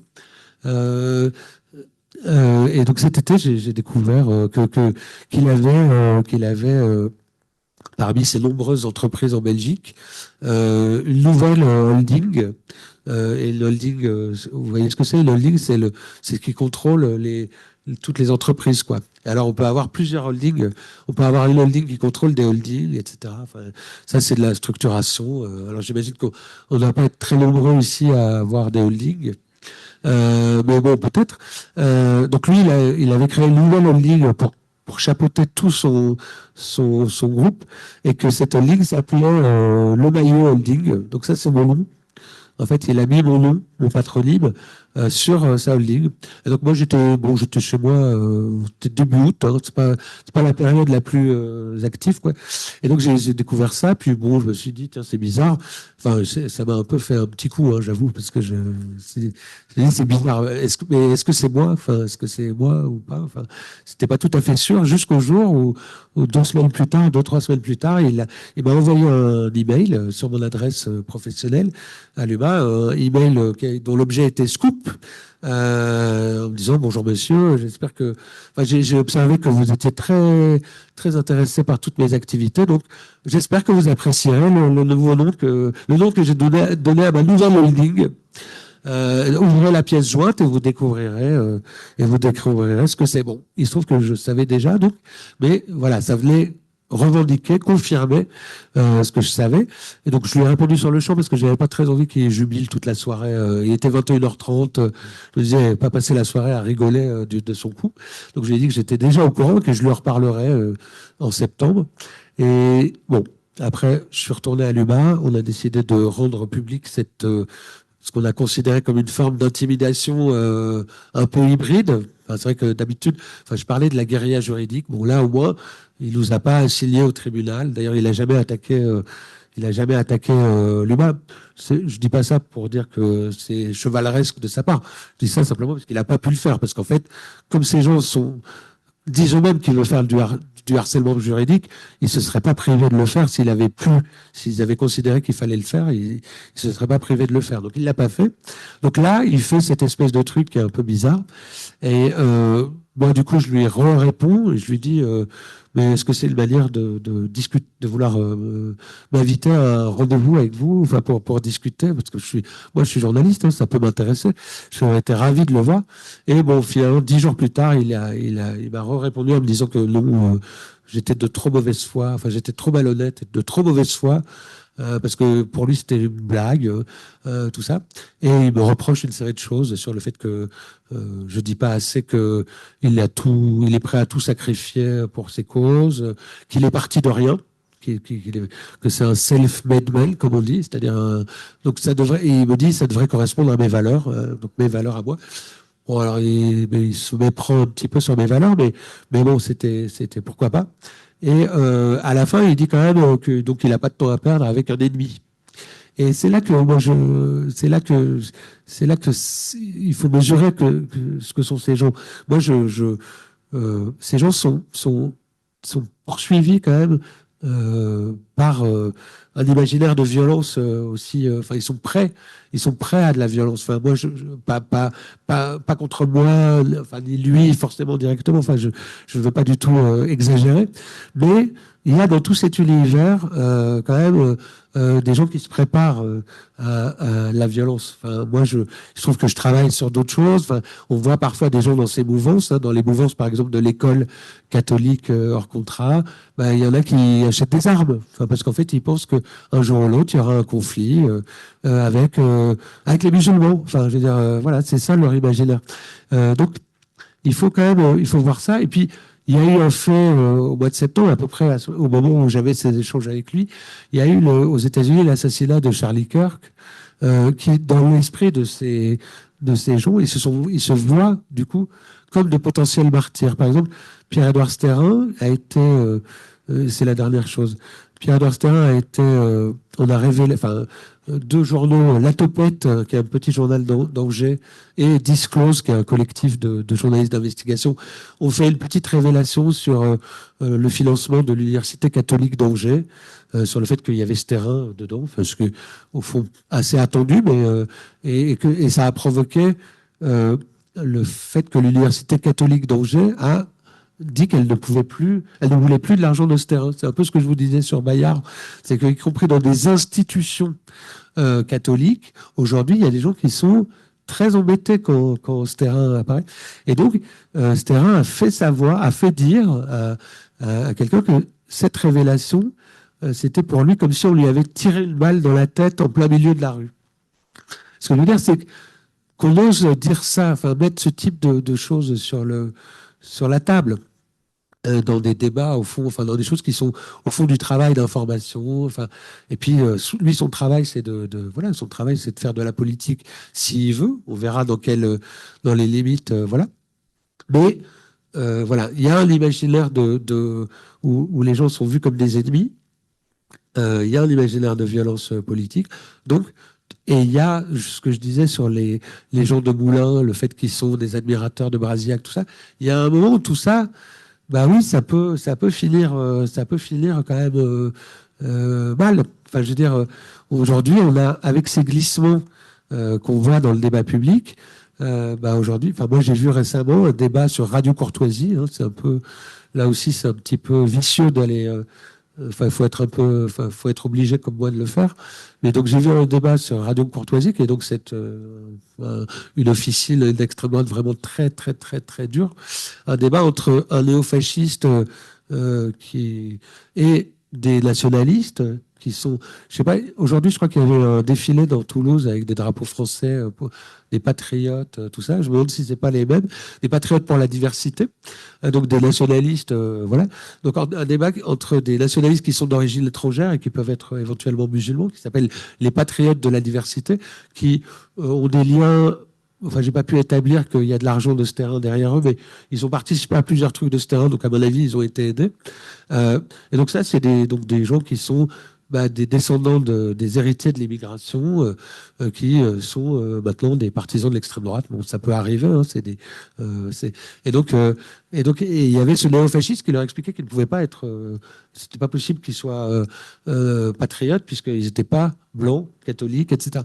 Donc, ce que je veux dire, c'est que dans quelques mois, si ça se trouve, on va assister à ce genre de débat sur l'échelle de Bolloré entre un néo-nazi, un néo-fasciste et des nationalistes. On aura tellement dérivé. Et donc, ces gens, à un moment, il y a des gens qui sont violents, quoi. Et donc, il va quand même falloir effectivement veiller. Et je pense que c'est une partie et je conclus vraiment là-dessus, je vous parlais de l'usurpation de mon nom, là, une partie du travail, ça doit être, en tout cas, je parle pour moi, là, en tant que journaliste, ça doit être de reprendre ce que Gramsci appelait dans un petit livre qui a été, enfin, qui constitue ses interventions sur le journalisme, qui s'appelle le journalisme intégral. Ça consiste à contrecarrer cette nourriture frelatée qui atrophie les cerveaux et à faire un travail minutieux d'enquête, de travail pour identifier, montrer ce que font ces gens, tout en étant si possible, hein, il peut y avoir des accidents, mais être le plus irréprochable possible sur les informations. Autant eux sont des gens qui passent leur temps à raconter n'importe quoi et avec la vérité, autant nous, y compris, je le dis en tant que journaliste à l'humain, ça pourra surprendre, mais nous, on essaye d'être à la fois irréprochable déontologiquement et en termes d'information. Question dans la salle. Voilà, je vois. Hop.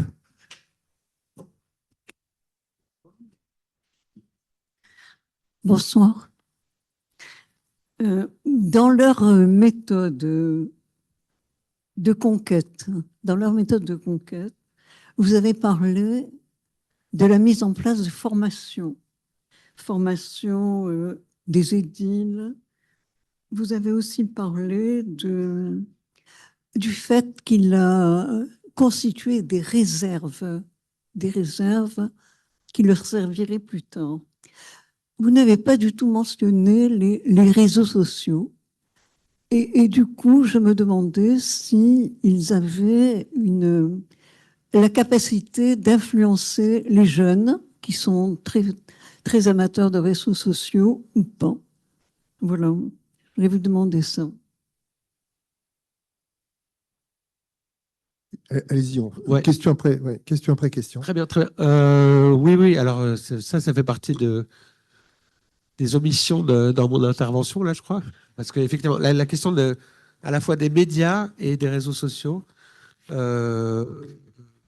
Sur les réseaux sociaux, c'est pas dans le plan Périclès, hein, mais Sterrin, par exemple, a racheté un énorme compte X, donc Twitter, qui s'appelle Serfia, qui est un truc dont le travail consiste à piller la production des journaux pour la présenter de manière un peu orientée, réorientée, ou en tout cas choisir les sujets qui vont diffuser. Je crois qu'ils ont, je n'ai pas regardé récemment, mais il doit y avoir 1 million ou deux de followers, comme on dit, de suiveurs, suiveuses.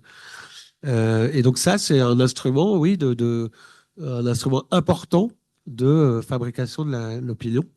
Il y a des collègues de La Lettre, qui est un site internet de journal, enfin un site journalistique important un peu voilà sur l'information, ont révélé que Sterrin a racheté ce site, il y a placé un directeur avec des consignes très précises, qui consistait à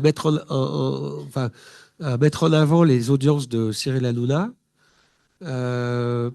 Après, je me souviens plus quelles étaient les autres choses. Ah si, à valoriser l'explosion, entre guillemets, de nouveaux baptisés à Pâques. Enfin, il y a, dans la mouvance Sterrin et chez les cathos traditionnalistes, il y a eu cette année un emballement qui se poursuit d'ailleurs. Enfin, j'ai lu un papier hier qui disait qu'à New York, il y avait des catholiques qui se baptisaient énormément. Enfin, il y a un retour. Enfin, voilà, il y a une volonté de croire et espérer, évidemment, qu'il y a un retour vers le baptême des catholiques. Enfin, qu'il y a de plus en plus. Les catholiques, les jeunes redeviennent catholiques ou deviennent catholiques. Et donc, il s'agissait pour eux de valoriser ça. Et dernière chose dont je me souviens, parce que là, ça me concerne directement, il s'agissait aussi d'éviter absolument de relayer l'information de l'humanité sur ce site donc très suivi.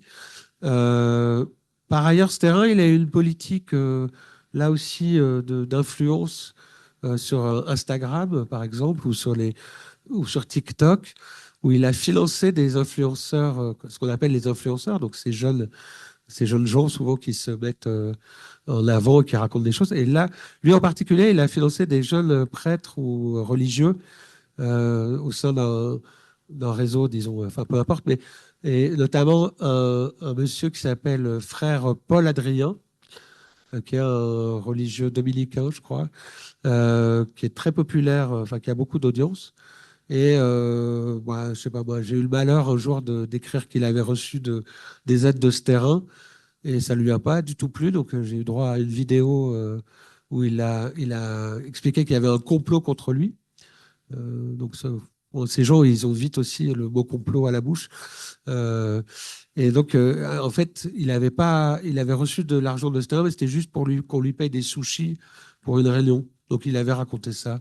Donc, oui, il a une politique d'influence, oui, vis-à-vis des jeunes sur ses réseaux, politique qui est effectivement propre par rapport à Bolloré a aussi, hein, Bolloré, il a une agence, enfin, il a des parts dans le capital d'une agence qui s'appelle Progressif Média, qui mène des opérations de guérilla médiatique, de communication, de contre-communication. C'est un peu des pirates de l'information. C'est pas très reluisant ce qu'ils font quand c'est révélé, c'est jamais très joli. Mais voilà, c'est des gens qui sont capables. Bah, pour eux, la fin justifie les moyens, quoi. Enfin, peu importe si c'est vrai ou pas. Enfin, je veux dire, eux, leur but, c'est vraiment gagner en influence sur leurs idées, quoi. Ouais, il faut changer le micro parce que. Ouais. Voilà. Oui, j'ai voulu rebondir sur un point qui me semble capital dans vos propos, c'est quand vous avez parlé du fascisme. Et je trouve que c'est une piste très importante du renouvellement de ce concept pour comprendre tous les mouvements que vous avez relatés. Et je me permets de signaler un petit opuscule, un petit livret fondamental qui coûte même pas 3 euros, d'Umberto Eco, qui s'appelle Reconnaître le fascisme. Et je pense que c'est très important de le lire à la lumière des données de votre travail journalistique, mais pas académique. Donc, c'est très important d'y revenir. 2 points aussi importants dans vos propos. Vous citez une série de références de ce mouvement d'extrême droite, mais sans donner les fondements historiques. Je ne vous reproche pas de ne pas le faire parce que c'est un travail lourd et qui demande chaque fois de revenir à un paquet de références historiques. 2 éléments pour illustrer vos propos. Pourquoi aujourd'hui ces mouvements se réfèrent à l'abbaye de Cluny? Parce que l'abbaye de Cluny, sur le plan historique, a mené un travail très important sur le socle de la théologie chrétienne qui a été édifié entre 1100 et 1300 pour identifier ses principaux ennemis. Le principal ennemi petit, c'est le judaïsme. Et ils disent que c'est facile à le détruire parce qu'ils sont petits. Mais le grand danger, c'est l'islam montant. Et ça, c'est une thèse soutenue par les historiens de la mentalité comme Daniel Norman, qui a publié 700 pages sur cette question. Donc, pour ne pas être long, je rectifie un élément fondamental dans vos propos aussi, que vous parlez du frère Adrien, de l'affaire Adrien. Je vous signale que l'extrême droite et la droite, quand quelqu'un comme ce dominicain Adrien qui vit au Caire et qui mène un travail très important, je ne sais pas est-ce que c'est le même Adrien, mais en tout cas, si ce n'est pas le même, je m'excuse de propos. En tout cas, c'est très important, me semble-t-il, chaque fois que vous listez un élément, il faut renvoyer à ses composantes historiques. Merci. Je vous remercie de l'avoir fait, en fait. Non, mais moi, je peux pas tout faire, en fait. Je suis désolé. Non, mais je dis ça vraiment sans. Je vous remercie vraiment. Mais c'est pas moi, c'est le frère Paul Adrien. C'est pas le même, non. Voilà. Mais merci pour Cluny. Effectivement, mais je vous remercie de l'avoir fait, mais en même temps, les promoteurs de ce spectacle, je vous fais juste observer que La question pour eux, évidemment, il y a un clin d'œil. Enfin, c'est comme on dit en anglais un dog whistling. Enfin, c'est un signal adressé à des gens qui peuvent comprendre le signal comme vous venez de l'entendre.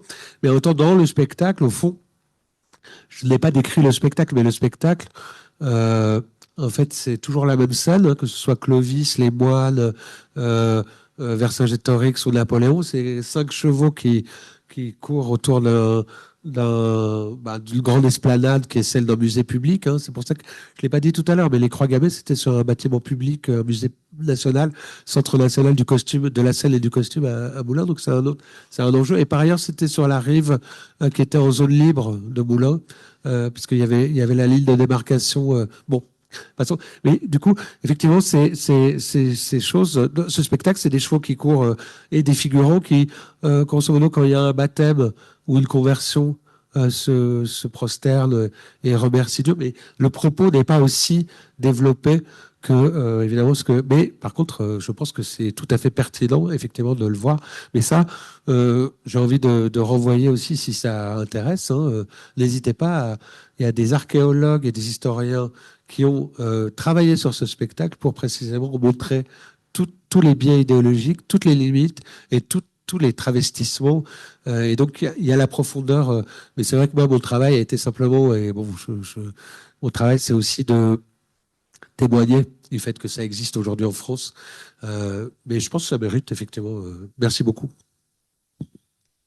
Alors, merci précisément pour votre témoignage et pour votre travail assidu depuis 2 ans sur la sphère de Monsieur Sterrin. Moi, ce qui m'interroge, c'est pourquoi cette extrême droitisation se fait de façon rampante et assez anodine en France.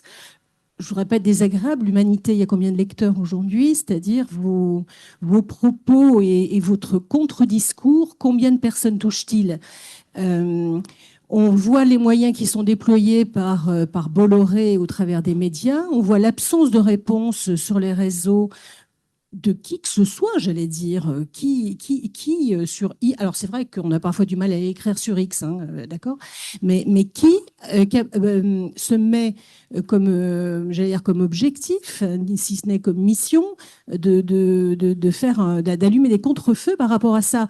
Parce qu'il est clair que quand on va à la fête de l'ail à Lautrec ou quand on va manger l'omelette à Bessières, on ne sait pas qu'il y a ce terrain derrière, et ça contribue justement à cette dédiabolisation de tout ce qui est extrême droite en France. Donc, comment, est-ce que vous avez des idées sur comment amplifier ce discours de réaction? Merci, ou d'action plutôt que de réaction d'ailleurs.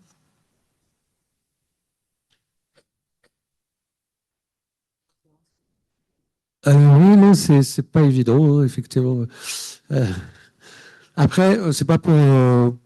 Enfin, il se trouve que pour le coup, certes, l'Humanité a effectivement une diffusion modeste, enfin, je veux dire trop modeste. Hein, d'ailleurs, n'hésitez pas à nous lire, à vous abonner. Enfin, je veux dire, non, mais on publie des choses. Pour le coup, je pense qu'on s'est aussi relancé depuis quelques années. Enfin, je veux dire, on produit aujourd'hui des choses qui peuvent intéresser peut-être plus largement que nos lecteurs.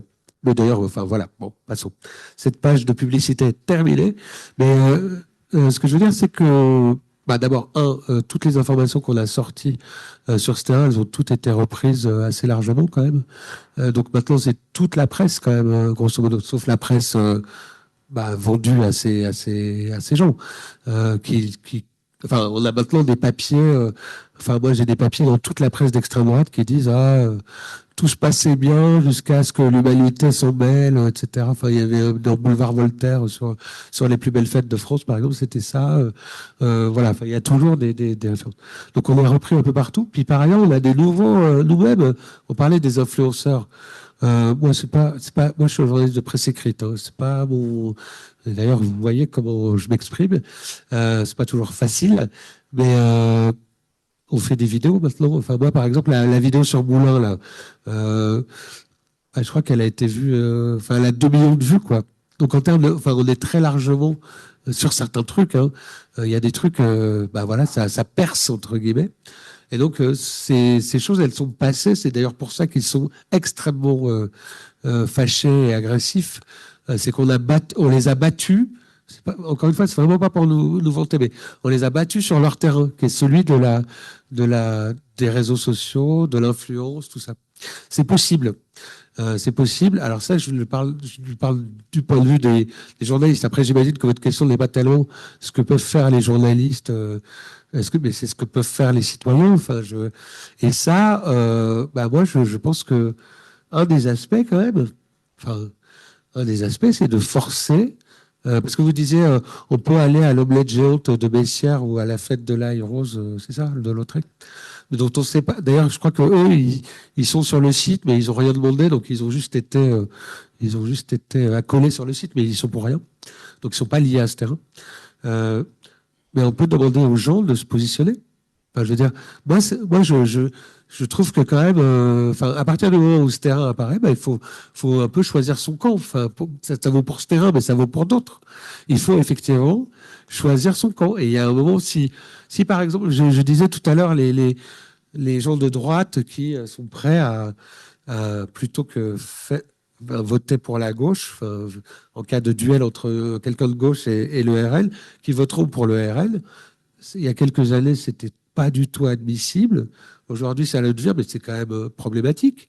Le dernier que j'ai vu faire ça, c'est David Lisnard. Ça me surprend pas du tout parce que lui, pour le coup, il est dans l'écosystème ce terrain. Enfin, il est très apprécié parce qu'il est à la fois très libéral et très sécuritaire, raciste, pour dire vite. Mais donc, voilà, lui, il a dit qu'il voterait RN sans problème. Mais ça, c'est pas. Enfin, je veux dire, est-ce qu'on accepte ça? Est-ce qu'on le supporte? Normalement, lui, il était président de l'AMF, de l'Association des maires de France. Enfin, c'est des positions. De quoi on parle en fait? Je veux dire, on parle pas là de. Enfin, c'est les effets des rouleaux compresseurs idéologiques qui font que ces positions sont acceptables aujourd'hui, mais elles me semblent pas devoir l'être. Et quand le maire de Moulins, par exemple, dit que ce spectacle, il est ni pour ni contre, bon, c'est regrettable. Mais il y a un moment où il va devoir choisir quand même. Enfin, on est soit avec des admirateurs de Brasillac, soit avec et contre-révolutionnaires qui pensent que, au fond, une monarchie dirigée par un roi, un saint qui serait un roi, c'est mieux que la démocratie. Moi, j'ai vu une vidéo de ce type hier. Il expliquait que on dénigre beaucoup le Moyen-Âge, alors qu'en fait, le féodalisme, c'est quand même le système le plus démocratique. Le type, il dit ça. Hein. Je ne plaisante pas. Il dit ça sur une vidéo qui a été publiée il y a quelques jours. Et ces gens, non mais du coup, ils disent la vérité de ce qu'ils pensent. Et donc, à partir du moment où ils disent ce qu'ils pensent, ce qu'ils défendent politiquement, voilà. Est-ce que vous êtes pour le féodalisme? Il y a des gens qui sont pour le féodalisme. Hein. Les Américains, les technofascistes, je veux dire, ces rôles la sécession des ultra-riches, tout ça. Enfin, tout ça existe. Hein. Des systèmes où on n'est plus en démocratie. On n'est pas loin de ça. En France, on est encore un peu loin, mais si toutes ces idées alors, il n'y a pas de lien entre ce terrain et les Américains aussi organique, mais tout ça finira par arriver. Si je peux, j'en profite, puisque c'est pas en rapport direct avec la question, mais aux États-Unis, autour de J.D. Vance, le vice-président, qui est un catholique, hein, je vous rappelle, il est censé être... pardon ? Récemment converti. Oui, converti récemment, mais converti par des intégralistes, les post-libéraux et des penseurs qui sont des penseurs de l'antimodernité, qui sont en lien, là, pour le coup, avec des gens en France, parce qu'ils s'intéressent beaucoup à la pensée contre-révolutionnaire, à Bonald, à Joseph de Maistre, tout ça. Et donc, voilà, il faut le savoir, et aussi à des figures comme Renaud Camus aujourd'hui, ou Raspail, enfin des gens qui sont des gens qui étaient vraiment tout à fait infréquentables, mais qui sont en train de revenir par le biais des États-Unis. Et ces pensées, qui sont des pensées des intellectuels catholiques, qui sont des penseurs qui mettent du coup la morale, la restauration d'une morale dure, rigide, qui interdisent l'avortement, qui interdisent les divorces, etc., etc., au-dessus de la démocratie. Ils savent que ça ne passera pas par pas forcément par des régimes démocratiques, donc ils sont tout à fait prêts à abandonner ce qu'ils appellent le libéralisme au sens, et moi je le dis en tant que journaliste à l'UMA, je suis pas spécialement suspect, je pense, d'être libéral, mais face à des gens qui se décrivent comme anti-libéraux et qui sont de cet ordre-là, enfin moi je peux être anti-libéral, mais ce n'est pas du coup la même conception, ils sont anti-libéraux du point de vue culturel et politique, parce que la démocratie les entrave dans leur plan de restauration morale, tout ça. Et ça, ce sont des catholiques récemment convertis, pas tous, hein, parce que du coup autour d'eux, il y a tous ces intellectuels dits intégralistes post-libéraux dont on voit aujourd'hui une partie d'influence. Je l'ai pas dit tout à l'heure, après j'arrête, pardon, l'esprit d'escalier. Un des premiers projets de ce terrain politique, c'était de créer des lotissements chrétiens près des monastères d'abbayes où il y aurait eu des apparitions de la Vierge Marie, etc. Il avait un projet près de Tours, à l'île Bouchard. C'était un lotissement d'une vingtaine d'appartements, enfin, je sais pas, 5 ou 6 maisons, à côté du village. Et ça s'appelait Monasphère. Et ça a été entravé par un petit groupe de retraités, enfin, de l'éducation nationale, on dirait des laïcards, enfin, entre guillemets, des gens un peu attachés, en fait, à certaines valeurs, enfin, pas, qui sont hostiles à une forme de séparatisme en fonction de la religion. Et ça a été entravé, bon, au final, ça a été entravé pour des raisons techniques, mais c'est bien parce qu'il y a eu une mobilisation politique. Et ça, il faut le savoir que c'était un projet inspiré directement d'un intellectuel américain qui, lui, est passé par l'orthodoxie, enfin, est revenu aujourd'hui à l'orthodoxie, mais il a été évangélique, protestant, catholique, aujourd'hui orthodoxe, et il s'est installé aujourd'hui à Budapest, pas tout à fait un hasard. Et donc, c'est un type qui a pensé que pour que les chrétiens reprennent leur place politique dans la société, il fallait qu'ils constituent des communautés autonomes, séparées, à travers des implantations éventuellement à côté d'endroits de lieux de culte et d'apparition mariale. Pardon, j'ai été très long, mais voilà. Sur l'origine de la fortune, voilà, parce que souvent les milliardaires ils disent qu'ils partent de rien, quoi.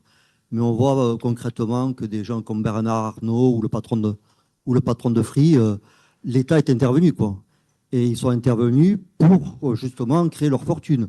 Avec le patron de Free, on lui a donné la licence. Bernard Arnault, il a pu racheter une entreprise de textile, je crois, hein, pour rien du tout. Et ils sont partis de là. Est-ce que lui aussi, il a ce genre d'intervention, des petits amis politiques qui l'ont aidé à bâtir sa fortune? Parce que vendre des Sparkbox, pardon, arriver à 1,6 milliard d'euros, quand même, bon, il y a du chemin à faire quand même. Hein, s'il n'y a que ça, bon.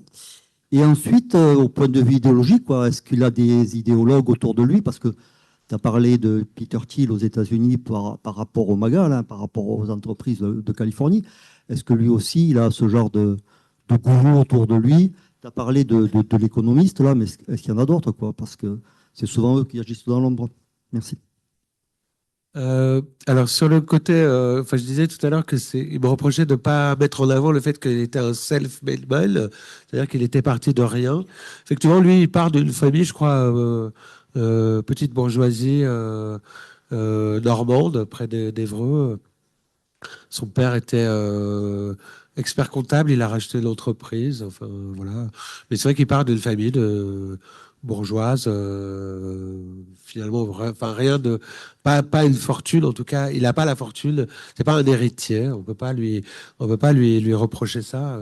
Enfin, on peut pas. Effectivement, on doit constater qu'il est parti. Il s'est fait en quelque sorte lui-même, si on veut, à partir de ce que je disais hein, tout à l'heure, c'est-à-dire il a pas inventé non plus. C'est pas un génie qui a réinventé un concept formidable, etc. Parfois, c'est un peu des choses qu'on raconte dans les sagas, voilà. Moi, je dirais, en fait, mais là, je marche un peu sur des œufs, mais je dirais que, grosso modo, il est parti il est peut-être parti de rien. Je sais, en tout cas, dans la préhistoire, c'est vrai qu'il a reçu des petites aides locales à la création d'entreprises. Il avait reçu 15 000 euros. Enfin, j'ai retrouvé des petites, des aides à la création d'entreprises dans le département de l'Eure, tout ça, mais bon, c'est pas beaucoup d'argent, quoi. Enfin, c'est pas, on peut pas dire que c'est l'État mais il a été aidé, voilà, légèrement à ce moment-là. Donc après, il a fait fortune, effectivement, à travers les dividendes de Smartbox et des choix et des investissements rentables, enfin des investissements qui n'ont pas marché peut-être, mais aussi des investissements très lucratifs. Moi, je dirais c'est après qu'il est aidé par l'État. Enfin, il est aidé par l'État au moment où c'est contradictoire évidemment, mais au moment où il part, l'exil fiscal, parce que je veux dire quelqu'un qui est exilé fiscal qui prétend s'occuper encore aujourd'hui et même s'occuper au point de vouloir faire les résultats électoraux, enfin participer au débat public. Bon, voilà, ça veut dire que il bénéficie en quelque sorte, enfin en creux, c'est-à-dire il économise, il a économisé. On ne lui a pas donné d'argent, mais par contre, il n'en a pas donné à l'État, quoi. Il ne l'a pas fait non plus. Enfin, quand il a délocalisé le siège de Smartbox à Dublin, bon, bah, il y a des emplois qui ont été supprimés en France, qui ont été recréés en Irlande, et il y a bah, là aussi hein, de l'impôt sur les sociétés qui a été escamoté. Donc pour moi, l'aide, elle vient. Enfin, on peut en tout cas prendre ça en compte. Il y a tout le système de philanthropie de la nuit du bien commun qui est bâti sur la défiscalisation. On peut aller dans une nuit du bien commun, dans n'importe quelle nuit du bien commun. Ils vont vous expliquer que en fait, n'oubliez pas que vous aurez 66% de défiscalisation possible sur votre don. C'est-à-dire, si vous donnez 100 euros, ben, vous n'en payerez que 33. Et donc, quand on dit qu'on va financer des associations qui sont qui militent contre l'avortement et qu'en fait c'est financé à 66% par l'État, c'est quand même là aussi, c'est quand même un problème. Enfin, il y a un moment où on a quand même, enfin, il faut, enfin, c'est sans doute légal, hein, enfin, je veux dire, enfin, c'est légal, il n'y a pas de doute, mais c'est un problème. Et donc, moi, je dirais qu'il a été aidé par ça. Et sur la question des intellectuels, pas alors, moi, je ne sais pas comment répondre à cette question. C'est pas des intellectuels, quoi. Enfin, on peut pas. Enfin, je trouve, hein, en tout cas, moi, je prétends pas en être un, mais je veux dire, voilà, il y a quand même peu d'intellectuels organiques autour d'eux, quoi. Il y a, en revanche, quand je citais les salauds, là, tout à l'heure, Hugues Jalon, qui a fait ce livre sur les salauds, lui, il identifie tous les intellectuels qui sont les complices potentiels de l'arrivée au pouvoir de l'extrême droite. Et ça, c'est ceux qu'on connaît, qui sont des éditocrates, en fait. Hein. C'est Alain Finkielkraut, Raphaël Enthoven, enfin, je veux dire, des gens qui sont prêts, là aussi, à préférer le RN à tout autre résultat. Donc moi, les intellectuels, je trouve effectivement que par rapport aux Américains qui se piquent, eux, de vision peut-être, mais c'est parce que peut-être ils sont plus dystopiques, ils paraissent utopistes, tout ça. Il y a peu d'intellectuels de ce camp-là pour le moment. C'est pas en France qu'ils sont, me semble-t-il, quoi. Alors ils essayent, hein, mais en fait, moi je les vois, enfin les intellectuels de cette mouvance, c'est, je sais pas si vous connaissez, mais c'est Chantal Delsol, qui est la femme de Charles Millon, avec lesquels Sterrin travaille sur la guérilla juridique. C'est Pierre Manon. C'est après il y a Sterrin, enfin Périclès finance une chaîne qui s'appelle Transmission, qui est animée par un jeune, un très jeune, je crois qu'il a moins de 30 ans, jeune intellectuel là pour le coup, qui est passé par Le Figaro, qui interviewe des intellectuels. Mais ces intellectuels sont Alain Finkielkraut, des journalistes du Figaro, là aussi, hein, des intellectuels. Enfin, ils écrivent des livres, hein, mais est-ce que ce sont des intellectuels? Je ne sais pas. Ce sont pour moi des opérateurs idéologiques, des acteurs idéologiques qui mènent le combat idéologique, mais ils se piquent parfois d'être des penseurs et de citer des chercheurs. Il y en a quelques-uns, mais les vrais intellectuels, je ne pense pas, de cette mouvance, ils sont plutôt aux États-Unis. Il y avait Scruton en Grande-Bretagne, qui est un grand intellectuel conservateur, réactionnaire, enfin réactionnaire, libéral réactionnaire, je ne sais pas comment le dire, qui permettait de mêler cet oxymore. Bon, et j'en vois pas trop, en fait. Il y en a peut-être, hein, mais je... Moi, je voulais revenir sur la question là, de la conquête de l'hégémonie politique et culturelle par ces grandes fortunes. Parce que ce qui me semble particulier dans la démarche de Périclès, c'est cette histoire de financement des bals populaires, des fêtes de village, etc.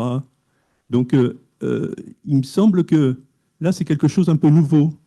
C'est-à-dire qu'il me semble que jusqu'à présent, il y avait une sorte de compromis au niveau au moins français, qui était que l'économie s'était laissée pour la droite et la culture s'était laissée pour la gauche. Et donc, chacun était maître chez soi. Et là, il y a une tentative de renversement, de dire que la culture, c'est aussi pour la droite. Qu'est-ce que vous en pensez de ça? Bah, tout à fait. Effectivement, c'est très. Alors, c'est sans doute à partir de.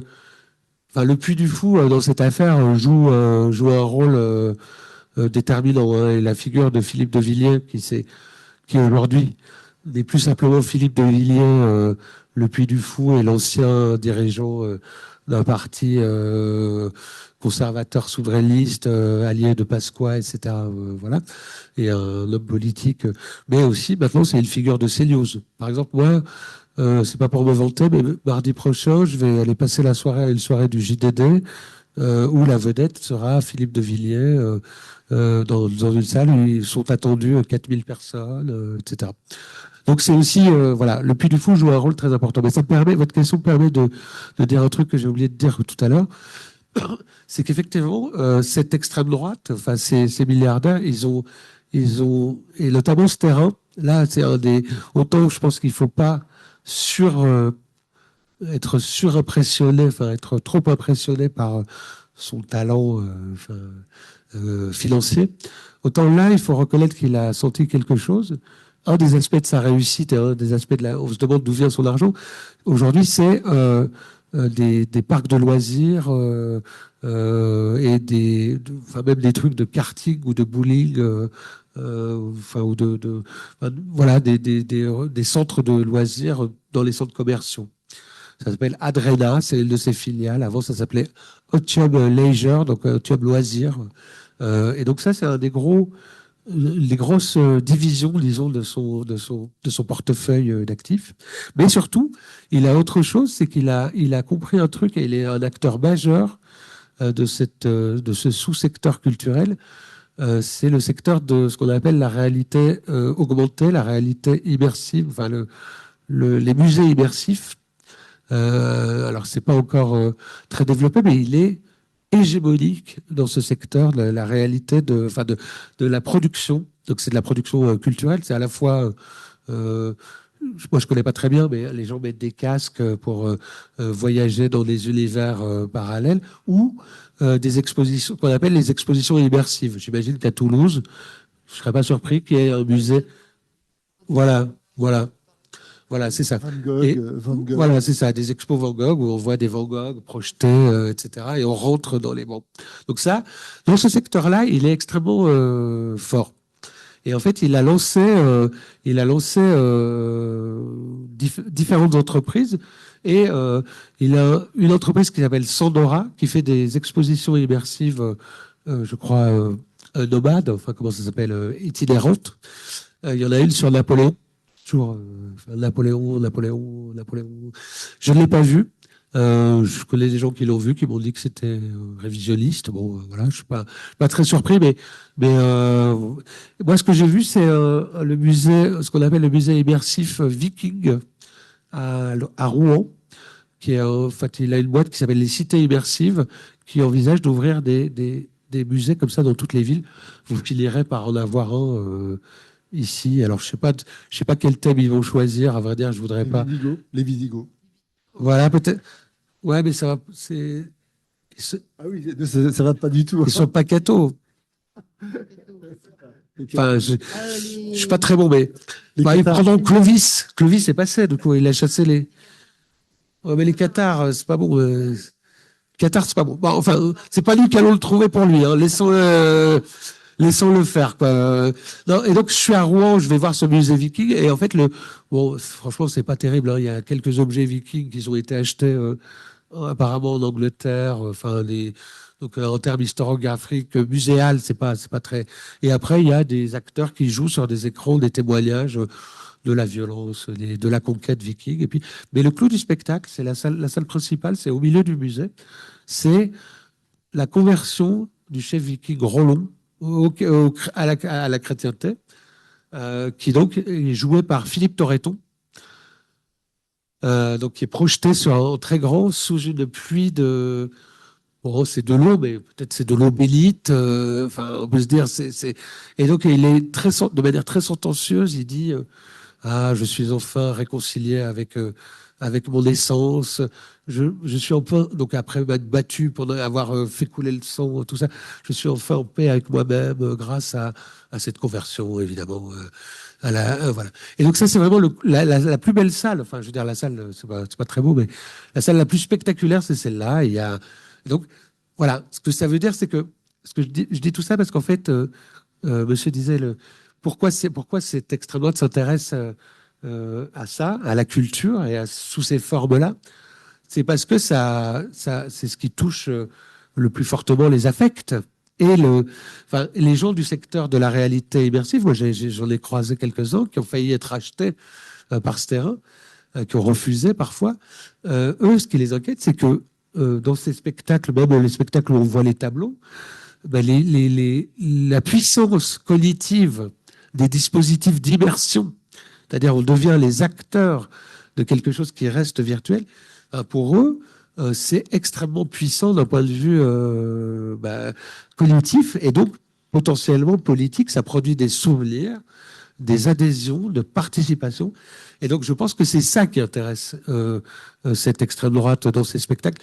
C'est ça d'ailleurs, le spectacle dont je parlais tout à l'heure, je disais, il y a des figurants, il y a des chevaux, mais en fait, le truc le plus spectaculaire le clou du spectacle, là, ce sont les projections. Donc, là aussi, de la réalité immersive, des projections sur une immense façade qui doit faire 20 mètres sur une centaine, c'est gigantesque, alors là, c'était parfois des drapeaux nazis au début, puis après, c'était, je sais plus, des paysages de Gaulle, en fait, ça fait rentrer dans les spectacles. Et donc, c'est cette puissance, c'est pas tellement la culture qui les intéresse, c'est l'idéologie, l'histoire, une représentation idéologique de l'histoire, des récits nationaux, qui fait que on est la France éternelle guidée par la Providence, et en plus des dispositifs qui permettent aux gens d'adhérer spontanément parce qu'ils sont extrêmement puissants, même si en fait, ça dépend, hein, ils sont pas tous,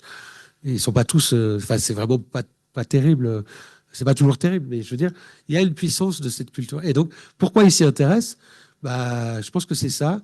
Et c'est vrai que moi, c'est parce que je suis très attentif aussi à ça, mais cet été, il y avait 4 ou 5 spectacles au moins financés par le Fonds du bien commun, donc ce terrain. Donc un spectacle sur les chouans normands, un spectacle sur les chouans vendéens, un spectacle sur les chouans au Sologne. C'est pour ça que je disais, ces gens, pour eux, il y a un génocide chouan. L'histoire de France, c'est le génocide chouan. La Révolution, évidemment, c'est trop controversé à cause des chouans. Et donc, pourquoi tous ces spectacles ont besoin d'exister comme ça, et pourquoi ce sont des choses qui rassemblent aussi ces camps-là. Voilà, c'est parce que c'est des visions.